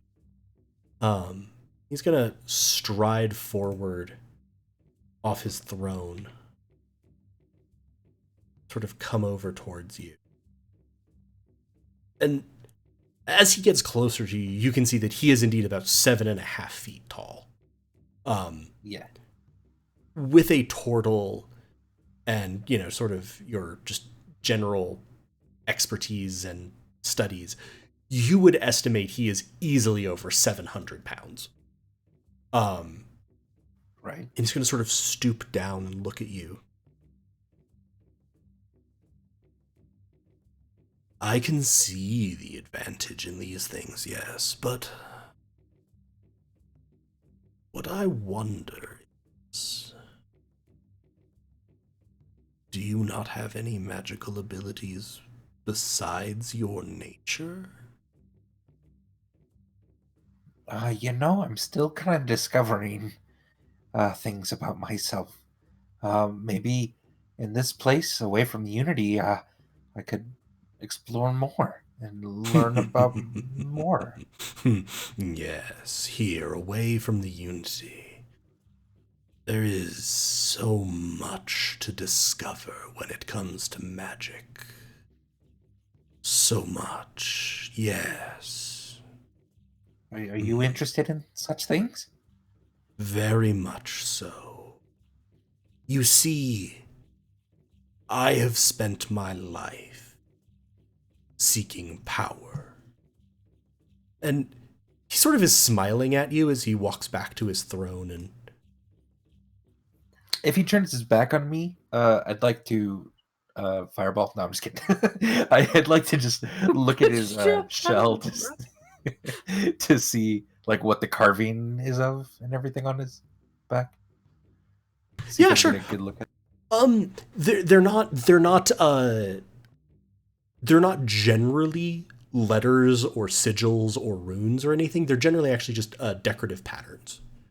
There's a lot of imagery of waves and rivers you can actually see. So if you can picture a turtle's shell and the sort of plates that it's formed of, the joints between all of those plates where there's sort of the lines that form in the shell have been carved so that they look like rivers flowing into like bays and oceans and lakes. Though there are some phrases intermingled and some sort of figural depictions in places as well. It's quite beautiful. Interesting. It would have taken an immense amount of skill and a very long time. You cannot imagine this was all done at once. Or even like in one string. Go on. I like your carvings. I actually have got a tattoo very similar to one of them. It's fun. When you're young, Yeah. Interesting, yes. But yes, as I said, I have gathered power, and I have been rather successful at it. But then I saw real power. Saw real power when he came. I wish that power, and for that I will need magic. So yes, I admire your spirits, I admire your contributions, I admire... And he's going to smile at you, Vigi and Neldor. I admire your directness and your confidence. Yes, I think you will make fine additions. However, the problem is, we could always use help with making more supplies, but that is partially because right now supplies can be somewhat tenuous. And you see, a couple of days ago, I had already given a promise to the 3 you see across from you that they would be able to join us. But I fear we have, at most, 5 slots open. How do you propose we solve this? No, I did not say that in game. Is it the 3 over here? Yes. Oh, Okay. Are we drawing lots? Well, I mean, I completely understand what you're saying. As somebody who has worked in agriculture most of her life, I understand food management really well. And that's just the thing. Like, it doesn't need to be limited supplies, right? I can accelerate your food system extremely rapidly. I'm extremely good with plants and animals. Like, I cannot emphasize that enough. Did Rook just blink out of existence? No, I didn't mean to. Sorry. I was Okay. like, wow, that was... And I just don't think we need to worry about slots. There's only 7 of us here. That's only 2 more people. I can easily help ramp up your food production to the point that it covers that and more. The I can large... show you with this handy PowerPoint. The large, stocky, heavily armored man is sort of blinking as you're speaking, Sonny. He goes, you want us to kill them, right? Mara's gonna sort of shrug. More what I was thinking, yeah, actually. I wouldn't, buddy. You can't eat people, but you can eat... Oh, yes, you can. Eat corn? Excuse me?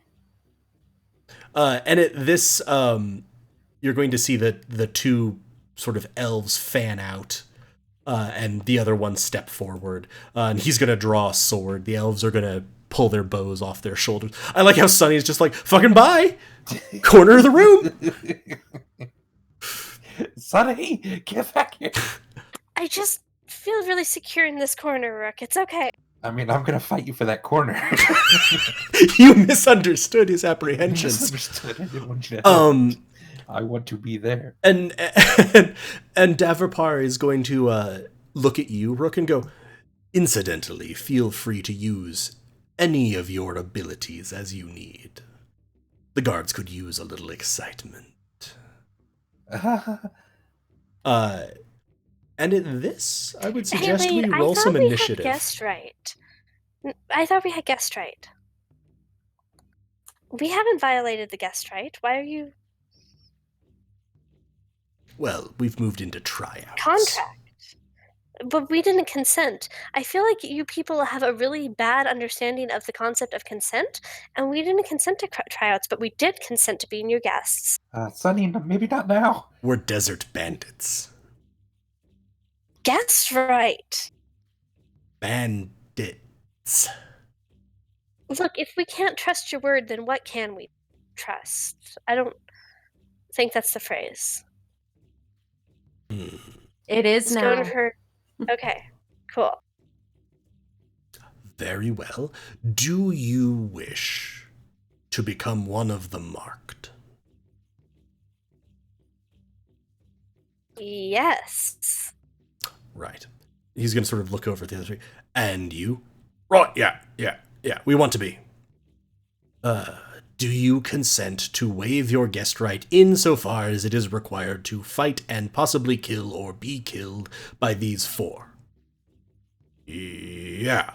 If we win, we get in, right? Yes. Yes. Yes. Right. So, they didn't have a problem with it. How about you? I just think there are better solutions. Do you agree to waive your guest right insofar as these 3 are concerned for the purposes of joining the marked? I mean, yeah, right. Good enough. One of you said yes. That's not really what he said. And at this, No time, son. they are moving across the room. Sunny may not be ready, but I'm ready to fight. I would love. I like that Sunny just instantly has initiative, though. Evidently, yeah. I forgot to click my token because I was So Majoring. roll it again, but I'll count your 18. Click your token, then click initiative.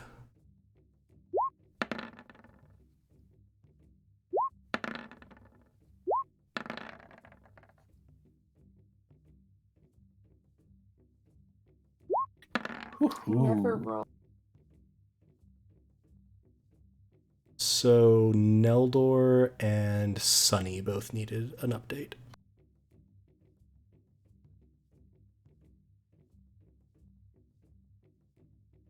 Can I really quick before the battle starts shout in everyone's heads, try to remember to not use magic?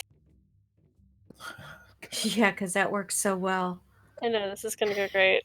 Did it It's not a take my magical initiative? effect. Like I clicked it and then I rolled and it was stupid and so I did it again. It got the second one, I have and two then I numbers. just edited it back to the first one. Okay. I just gave you the value of your first roll, which was actually better anyway.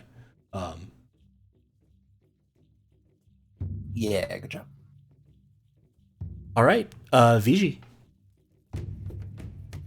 Yeah.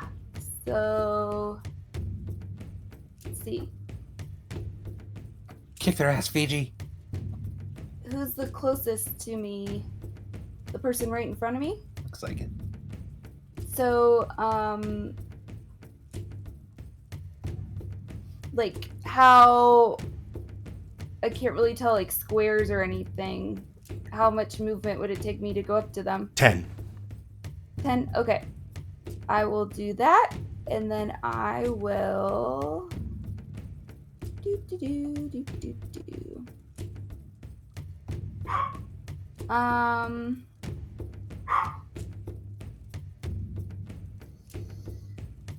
go ahead and just do martial arts Okay. on them. With martial arts, I get several attacks. I get confused. You get your main attack, which is either a hand attack or a weapon. Your Quarterstaff. second attack is a martial art attack. Okay. So you can Unless either do an you unarmed already or you. blows. Yeah. Okay, so I'm gonna do my first attack is quarterstaff. Okay. 16 hits. Okay. And then let me roll. And I roll damage on that then, right? Yep.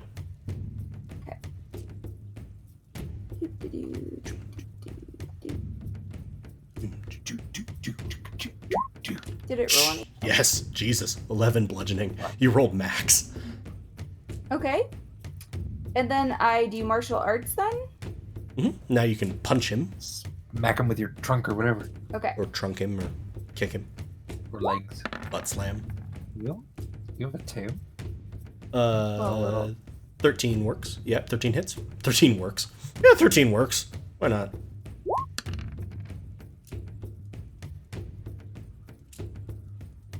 So for 4 more Very good. Yeah, you come and you crack him across the side with your staff, and then while he's sort of clutching at that, you punch him in the face, and he sort of almost staggers, but he recovers his footing. Anything else?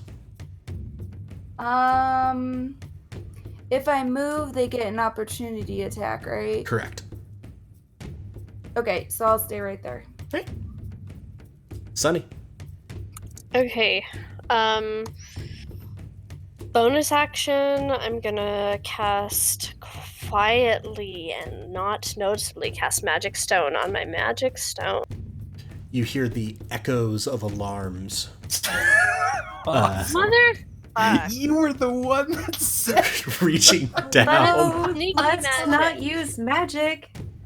Okay, Still set the alarm when he did it. so I am literally a druid. I have no options. But they probably don't know that that was me, because I'm just standing here holding a rock. Oh, awesome. Yeah. There just happens to be a fight going on in front of the main guy, and then immediately there's. But I'm just standing here holding a rock. Yeah. I'm gonna check this magic stone at the person close. At the person. Who are you throwing it at? Lena? Well, I said the person closest to me. Hold on.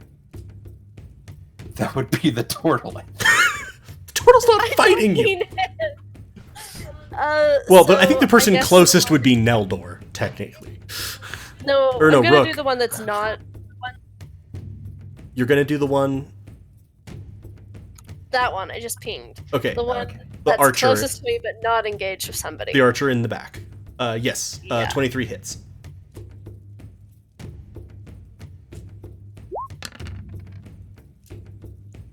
Eat it. 10.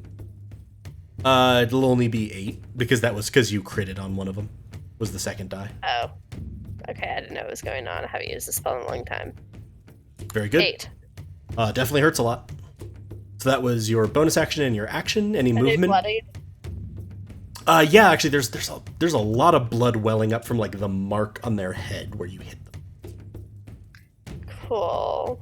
No, I like my corner. I did like that you So- enjoyed the every possible second before I asked for initiative to scurry to that corner. Right. Like, I just picture Sunny, like, as she's talking and trying to talk them out of this, also rapidly walking away. Oh yeah, no, I'm just totally picturing her like gesticulating and like this is her elevator pitch for more efficient agriculture. She's like, yeah, no, until she feels her back bump up against the wall. Yeah, okay, fine. Neldor, save them. Save us, Neldor. First off, can you guys hear me? It's being really Yeah. weird. I got a lag. Okay, so Roll20 is very laggy for me right now, so hopefully I can pull this stuff off. I'm trying to... Who exactly has been damaged? I know the one in front of VG. Who did Sunny hit? The one sort of further over by the turtle. Okay. I am struggling to see distance on this map, so I want to get up next to the one who has not been touched yet. How far is that? 20 feet. Easy peasy. Okay. I would like to come up there.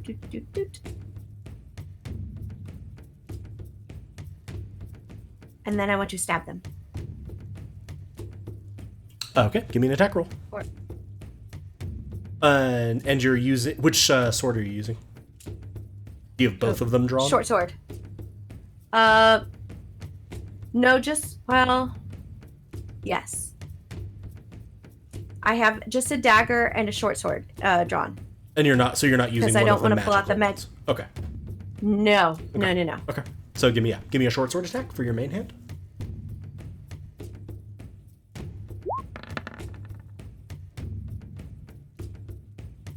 Critical hit. Yeah, that'll do. Go ahead and roll some damage. Sweet. It's a critical hit. How you like that shit? That shit is nice. Oh, I love the Jesus. And max damage.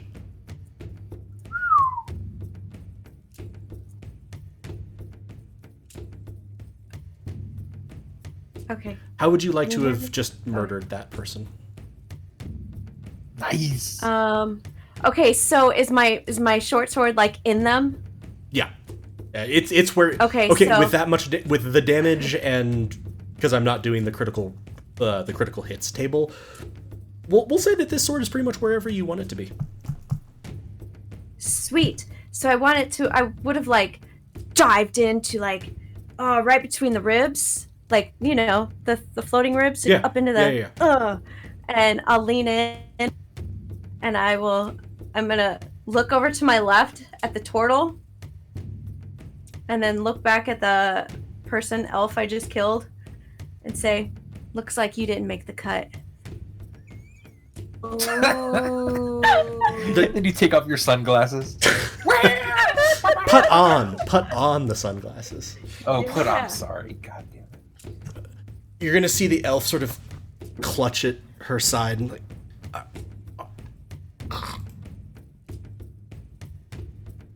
And she dead. You still have, I think, 15 feet of movement, and your offhand attack with a dagger if you want. Sweet. So I will turn around and go to the one that VG's at. Assuming you were stabbing to kill and not knock out. Oh, I'm killing all the way. We need to get this done. Okay, so now my dagger, right? Yep. Does this count as my extra attack, or is my extra... Oh, you have extra attack? That's right, you're a Valor Bard. Yes. So you can also technically, you can do another main hand attack with your short sword, and then do your dagger. Sweet. We're gonna do short sword first. Oh, this dude's about. Oh, that'll miss. That's gonna clank off the armor on his flank. Didn't mean to make that rhyme.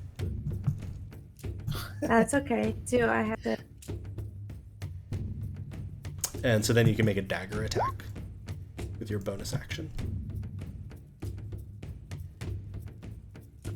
Okay. This is so laggy. All right, and dagger.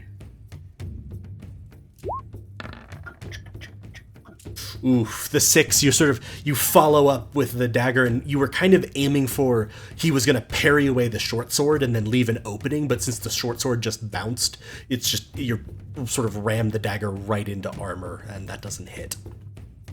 Anything else? I think you have like 5 more feet of movement, though again, you'd end up with an attack of opportunity if you move away.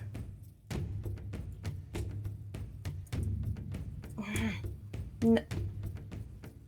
I will stay here. Cool. Rook. Who are you shooting at? Oh, sorry, I didn't push the talk. The one that Sunny hit? I'm aiming Okay. at that one. 19 hits. Hell yeah. Honestly, I think that was most shocking for the fact that you used a light crossbow.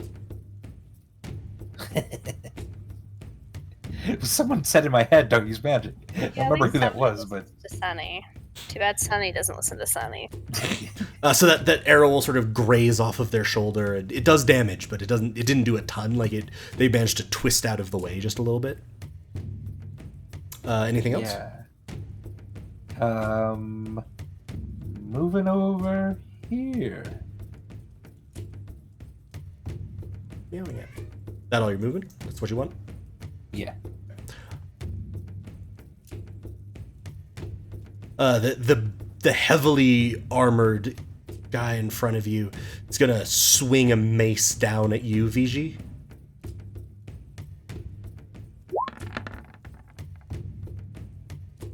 I was like, did he fumble? Does a 17 hit your armor? Yes. Cool, that's well formatted. That's well formatted. Roll 20. What am I looking at? Code. So take 6 bludgeoning damage. How many? 6. 6. And then he's gonna swing the mace again. And a 23 will hit. For 5 bludgeoning. Okay.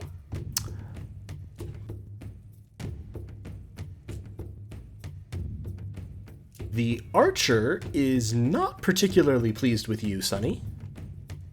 All I did was chuck a rock at them.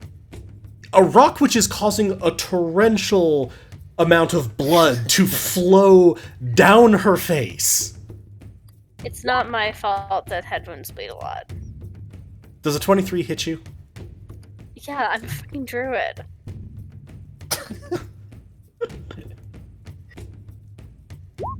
Oof.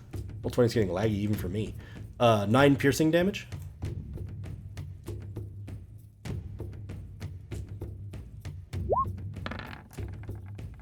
Ooh, second attack. Does a 13 hit you? No. Okay. Yeah. So as you sort of spin with an arrow having hit your arm, it takes you out of the path of the second arrow that fizzes in immediately after it. VG, back to you. You just got hit with a mace a couple times. Whoa, what? VG, it's your turn. Oh, sorry. Sorry, I just sorry. saw that you rolled. That's okay. So I'm going to do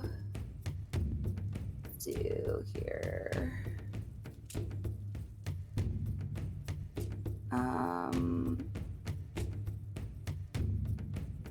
There's flurry of blows. Do I have that? You do. Where is it?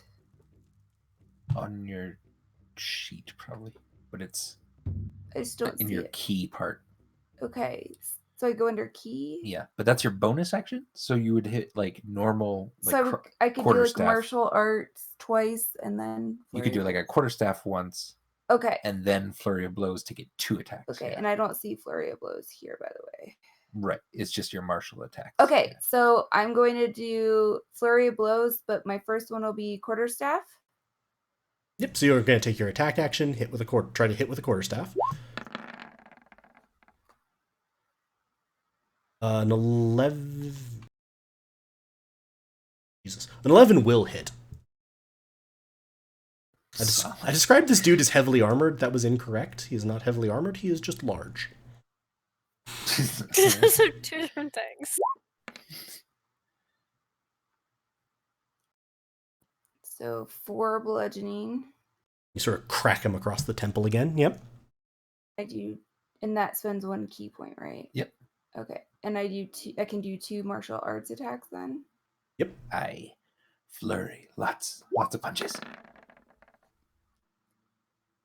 An 8 will miss though. Okay. And the next one? Try it again.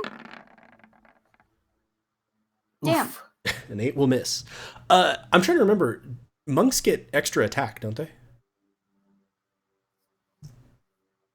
I think so. Sorry, I'm calling up Fiji's character sheet. I don't see it in here, but I thought monks did. Do not all At monks? 5th level, they do, yeah. Okay, so Yeah, VG, you can also make another quarterstaff attack. With flurry of blows, did I get an extra? You can do quarterstaff now with it. No, but it's I'm a saying normal. like I get an extra attack. Why? Just 5th level. For being You can 5th just- level, every time you take the attack action, you can attack twice instead of once. Oh, okay. Cool. Sorry, I had totally forgotten that on the first one. Then I was like, I remember Squirm problem. punching people a lot. Like more than 3 times. Ugh, the rolls though, 10 will not hit. My God. Okay. Well, You're maybe a little woozy from the like pair of mace strikes that he got in on you. Oh, that sucks. You rolled a 2, and then a 3. Yep. Well, also, I'd like to point out your 4 rolls were an 8, 8, 8, 10, 11. Like, Yeah. oof. That's kind of brutal. So close. All right, Sunny. I'm gonna chuck another rock at the person who shot me, and as I'm doing so, I'm gonna shout, "Don't shoot me!" Yeah, please. God, I really hope this murders them. Just the last thing you did before murdering someone by throwing a stone through their brain was shaming It's them. only a 10. Does a 10 hit? It does not. Well, fuck. They're gonna sort of dodge and go, okay, you really don't have the right to say that to me. I didn't shoot you. Th- That's my turn. A miss and some sass. Yep. Neldor. Magic stone. I know. I love how it's called that. Is the guy looking that's right in front of me and VG? Quite badly hurt. Sweet. Sweet. 15 will hit. I was like, Jesus Christ, the dice have just gone ice cold. Yep. Yeah. When I saw that 4, I was like, oh, this is getting brutal. Roll damage for that short sword. My cat meows at me and wants up on my lap. Oh god, it's the big one. It's the big guy. Please don't step on my keyboard book.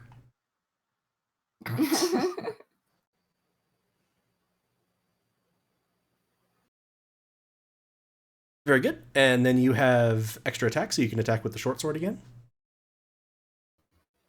Oh. Okay, how's he God. looking after that? Still very badly hurt. I'm being forced to lean away from my desk in order to accommodate my cats crawling on my chest. We're so chunky. Okay, so then I will can I do my so do I think I need to do another attack with the short sword, or would my offhand attack work? The dagger. It's difficult to tell that when you're in the middle of combat. Could you hear that? My cat was between me and my microphone. Jesus Christ. The rolls are really making you work for it. 11 will hit. Cool. 3 damage. He is still up. Okay, can I stab him with my dagger now? You can certainly try.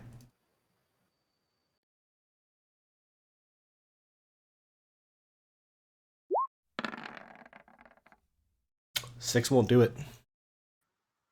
Oofta. Like, even as he's sort of like clutching multiple bleeding wounds, but he kind of knocks the dagger away with his mace as he stumbles a little bit.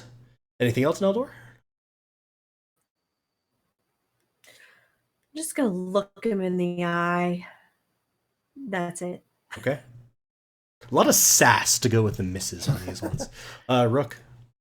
All right, light crossbow to the big guy again. Okay. Jesus. Is the 20? 17. Oh, it's the 20 is not the one that came first. Yeah. But the 17 will in fact hit. 8. Yes. Oh, it was the plus 8. It was for the potential crit. I was like, No, the first thing that showed up on my screen was plus 8, and I'm like, what? Yeah. How would you like to kill him with that crossbow? Woohoo. I just thread it between VG and Neldor as they're fighting him. There's just a crossbow right between the two of them and stick in the sky. He'll sort of go into his throat, and he'll stagger backwards and then collapse next to the fire. Ha! Looks like someone's got an arrow in their throat. Is that a pun? I don't know. We're going to skip his turn. He's dead. And we're also just going to skip over that whole pun. Question mark. That did get you some attention, though, Rook. Sweet. Of course. 6 doesn't hit you, though. 6 does not hit me. 17. Ooh, I'll take the 17 over the 20. Yeah, I was going to say over the nat 20. Yeah, I imagine. But does the 17 hit you? I assume it does. It does. Oh, yeah. So go ahead and take just the 5. Just the 5, all right? Because the plus 3 was the crit. And the scout is now moving back. Fiji.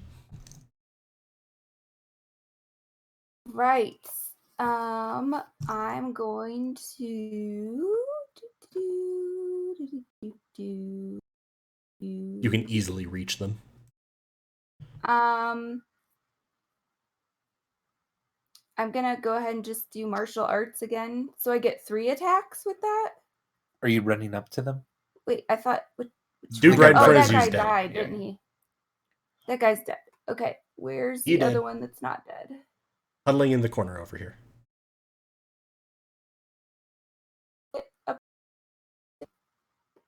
Okay, so So if I do martial arts, I get 3 attacks.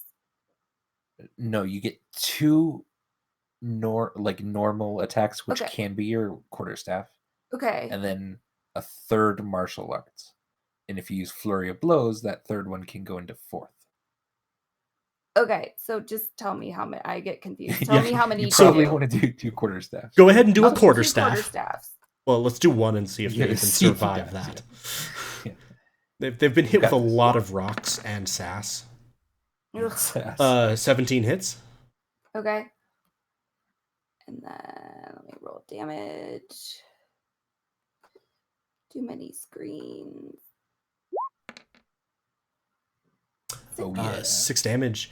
How would you like to kill them? So I take the quarterstaff up on top of their head and just like split their skull. It will collapse in the corner. And with that, we are out of combat order. I spin around to everyone else in the room going, huh? Who wants some? Who wants some? From the corner, there is sort of polite applause from the bandits. Yes, this was very we're bandits. well done. Indeed. Are you gonna come out of your corner, Sunny? Yeah. Yeah, I walk back to the group. I just like corners sometimes, okay? They make me feel more secure. There's That's nothing to be okay. ashamed of in discretion. Yes, I am quite pleased that you won. I did not wish to go back on my word to them that they could join, but I would much rather have you and your abilities. So you just used us to kill some people who you didn't really want in your club? Oh no, they would have been most desirable if you had not come. Okay. Yes. Oh yeah. As of this moment, That was a you are now members of the Marked. No longer are you placed under guest right. Now you are under home right, for you are home here. Do not worry, little trembling one. You will be safe from those fools at the Unity. You will be safe from any who hunt you. Welcome to Stone's Rest. Welcome to your rest. Oh. So, how does home right differ from guest right? I just need to be clear, even though you didn't really follow guest right either, but I want to know what the contractual verbal agreement we're going into is.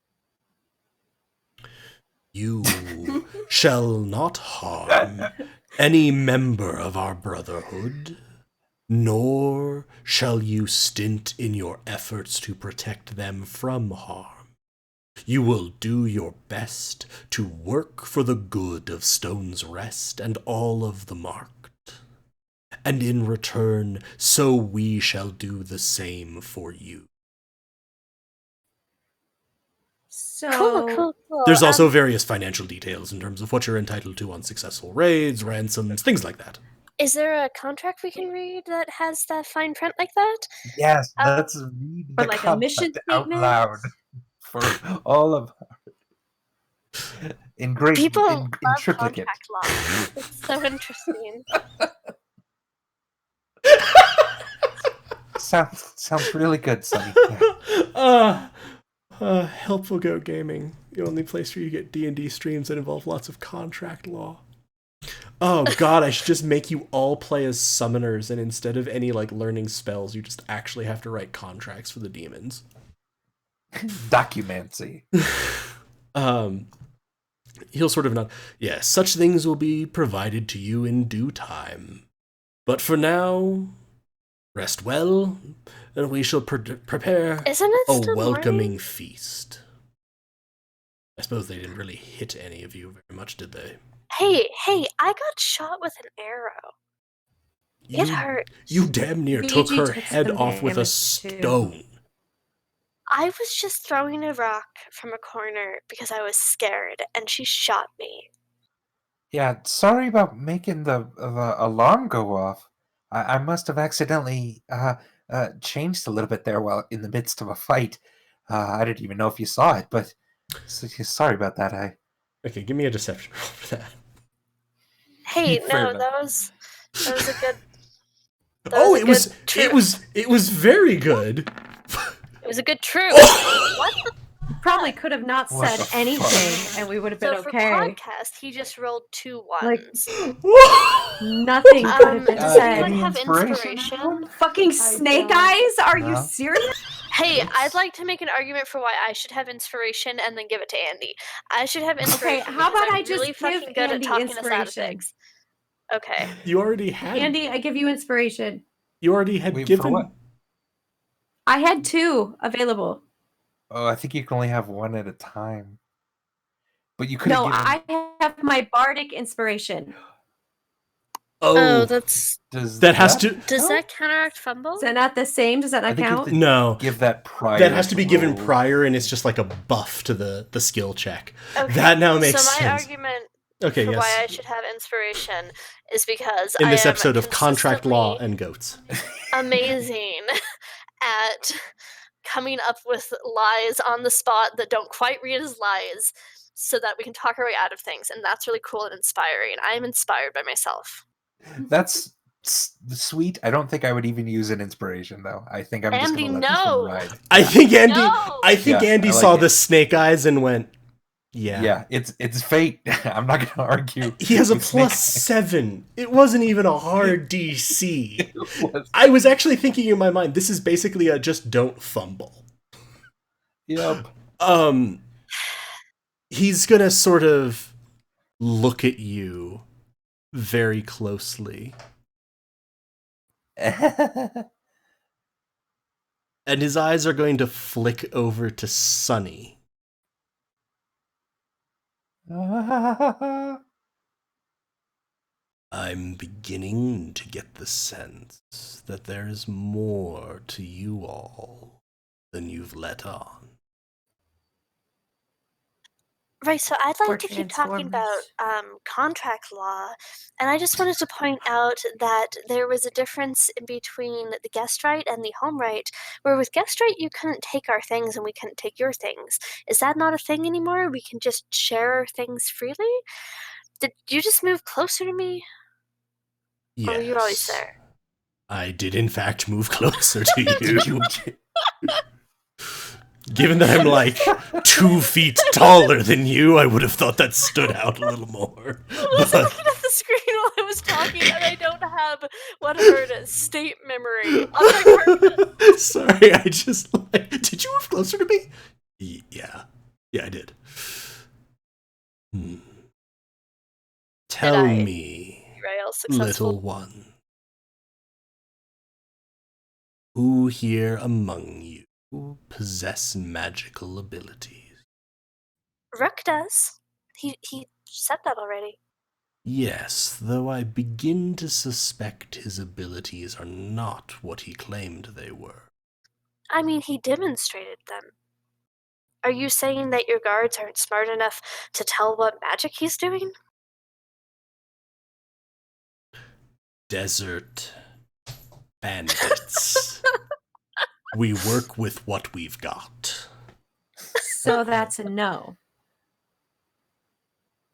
I'm just saying that there might have been some truth to the you could get security up a bit. Meh. Look, I've made it quite clear I feel that I value magical abilities. I value you all. You showed great determination in this fight. You have shown me a great deal of value. I do, however, wish to know which of you possess magical abilities. Rook does. Does anyone besides Rook?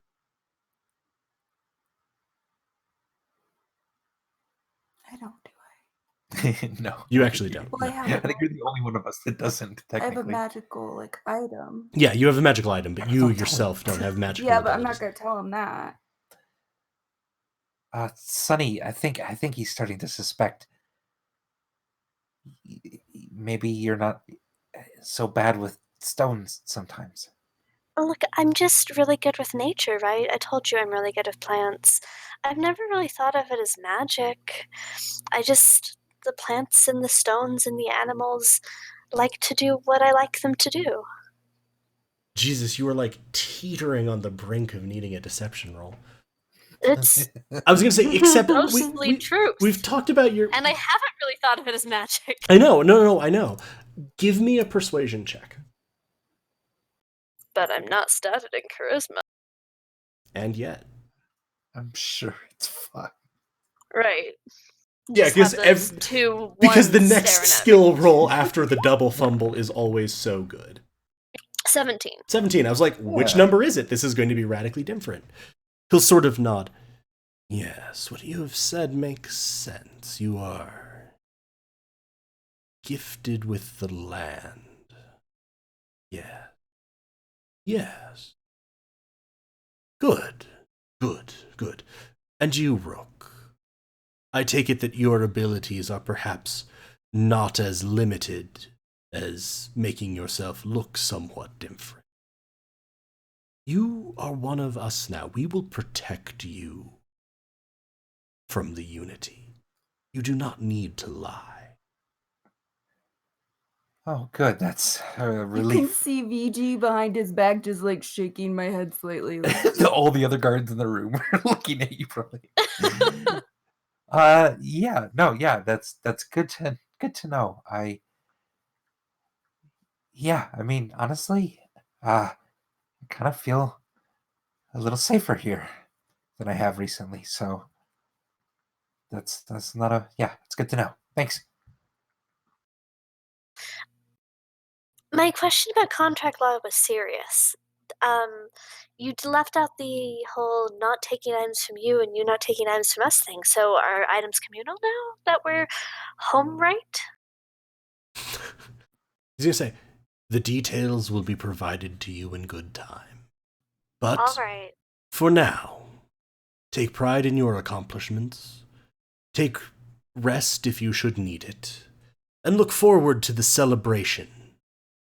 The feast that shall accompany your induction into the market. Oh, And let's wrap where's up. the- And let's wrap up Oh. there for tonight. Question for next time. All right. Very well done, everybody. Oof. Had a little bit of a rough patch in the middle of that fight. There was a hysterical double fumble on the deception. Oh my gosh. One of the reasons why I do occasionally call for the skill check is I'm like, yeah, that's an outright lie. That's an outright lie. Rook knows it. Yeah.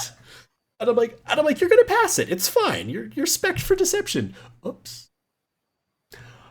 All right, And Darcy everybody. got to fight. And Darcy got to fight, which I am very glad I've been for. promising Darcy a fight for Right, Darcy and got then to she more spent the weeks. last Hikari battle on the ground. Darcy got to Mad. beat the ever-loving bejesus out of two people in this fight. Totally. Yeah. I feel Um, better. Outstanding. Well, thank you so much, everyone. If you enjoyed what we do, if you would like to see more of what we do, remember to give us a follow here on Twitch. That way you get notified whenever we go live. If you'd like to support the channel, you can either cheer some bits here or you can subscribe to us. And for updates, follow us at on Twitter where we're at HelpfulGoat for scheduling, updates, announcements, or join our Discord using the !Discord command in chat, where you can get everything as soon as we know about it, and sometimes even a little bit before. Also, remember everyone, this Wednesday we're super excited. We will be playing D&D with Dominic Monaghan, the actor who brought Mary to life in Lord of the Rings, Charlie on Lost, and a variety of other amazing roles. He's super excited for this. We're super excited for it. We think it's going to be an absolute blast. So please join us Wednesday night, 6 p.m. Pacific, 9 p.m. Eastern. It's going to be great. Actually, one tiny little announcement. As that campaign starts, we're going to start with episode 1 right at the beginning of the story of these characters, but I'm actually going to record a session 0 with Mr. Monahan, and that will go up on our podcast. So if you are not currently subscribed to the podcast, now is certainly the time. Awesome. Because that's going to be kind of podcast exclusive material. On the Twitch, you can see our podcast information is down below in the descriptions. I think there's a header for podcasts. You can get the podcasts wherever you get your podcasts generally, and that one will be in the Goats and Dragons feed. Yeah. Good times. Awesome. Thank you for that announcement, Andy. From everyone here at Helpful Goat Gaming, thank you so much. Thank you for bearing with us through the technical details. Remember, if you play D&D on Roll20, whether you DM or just play, either give yourself some time to check out or let your DM know that the lighting system got a little funky. You might need to go repair some stuff. But we thank you so much for joining us. We thank you so much for watching. We hope you enjoyed it. We love getting to do this. We love getting to share this with you all. Thank you so much. Have a wonderful evening. Love you all. Good night, Bye. everyone. Good night. Love you guys. Love you. Bye.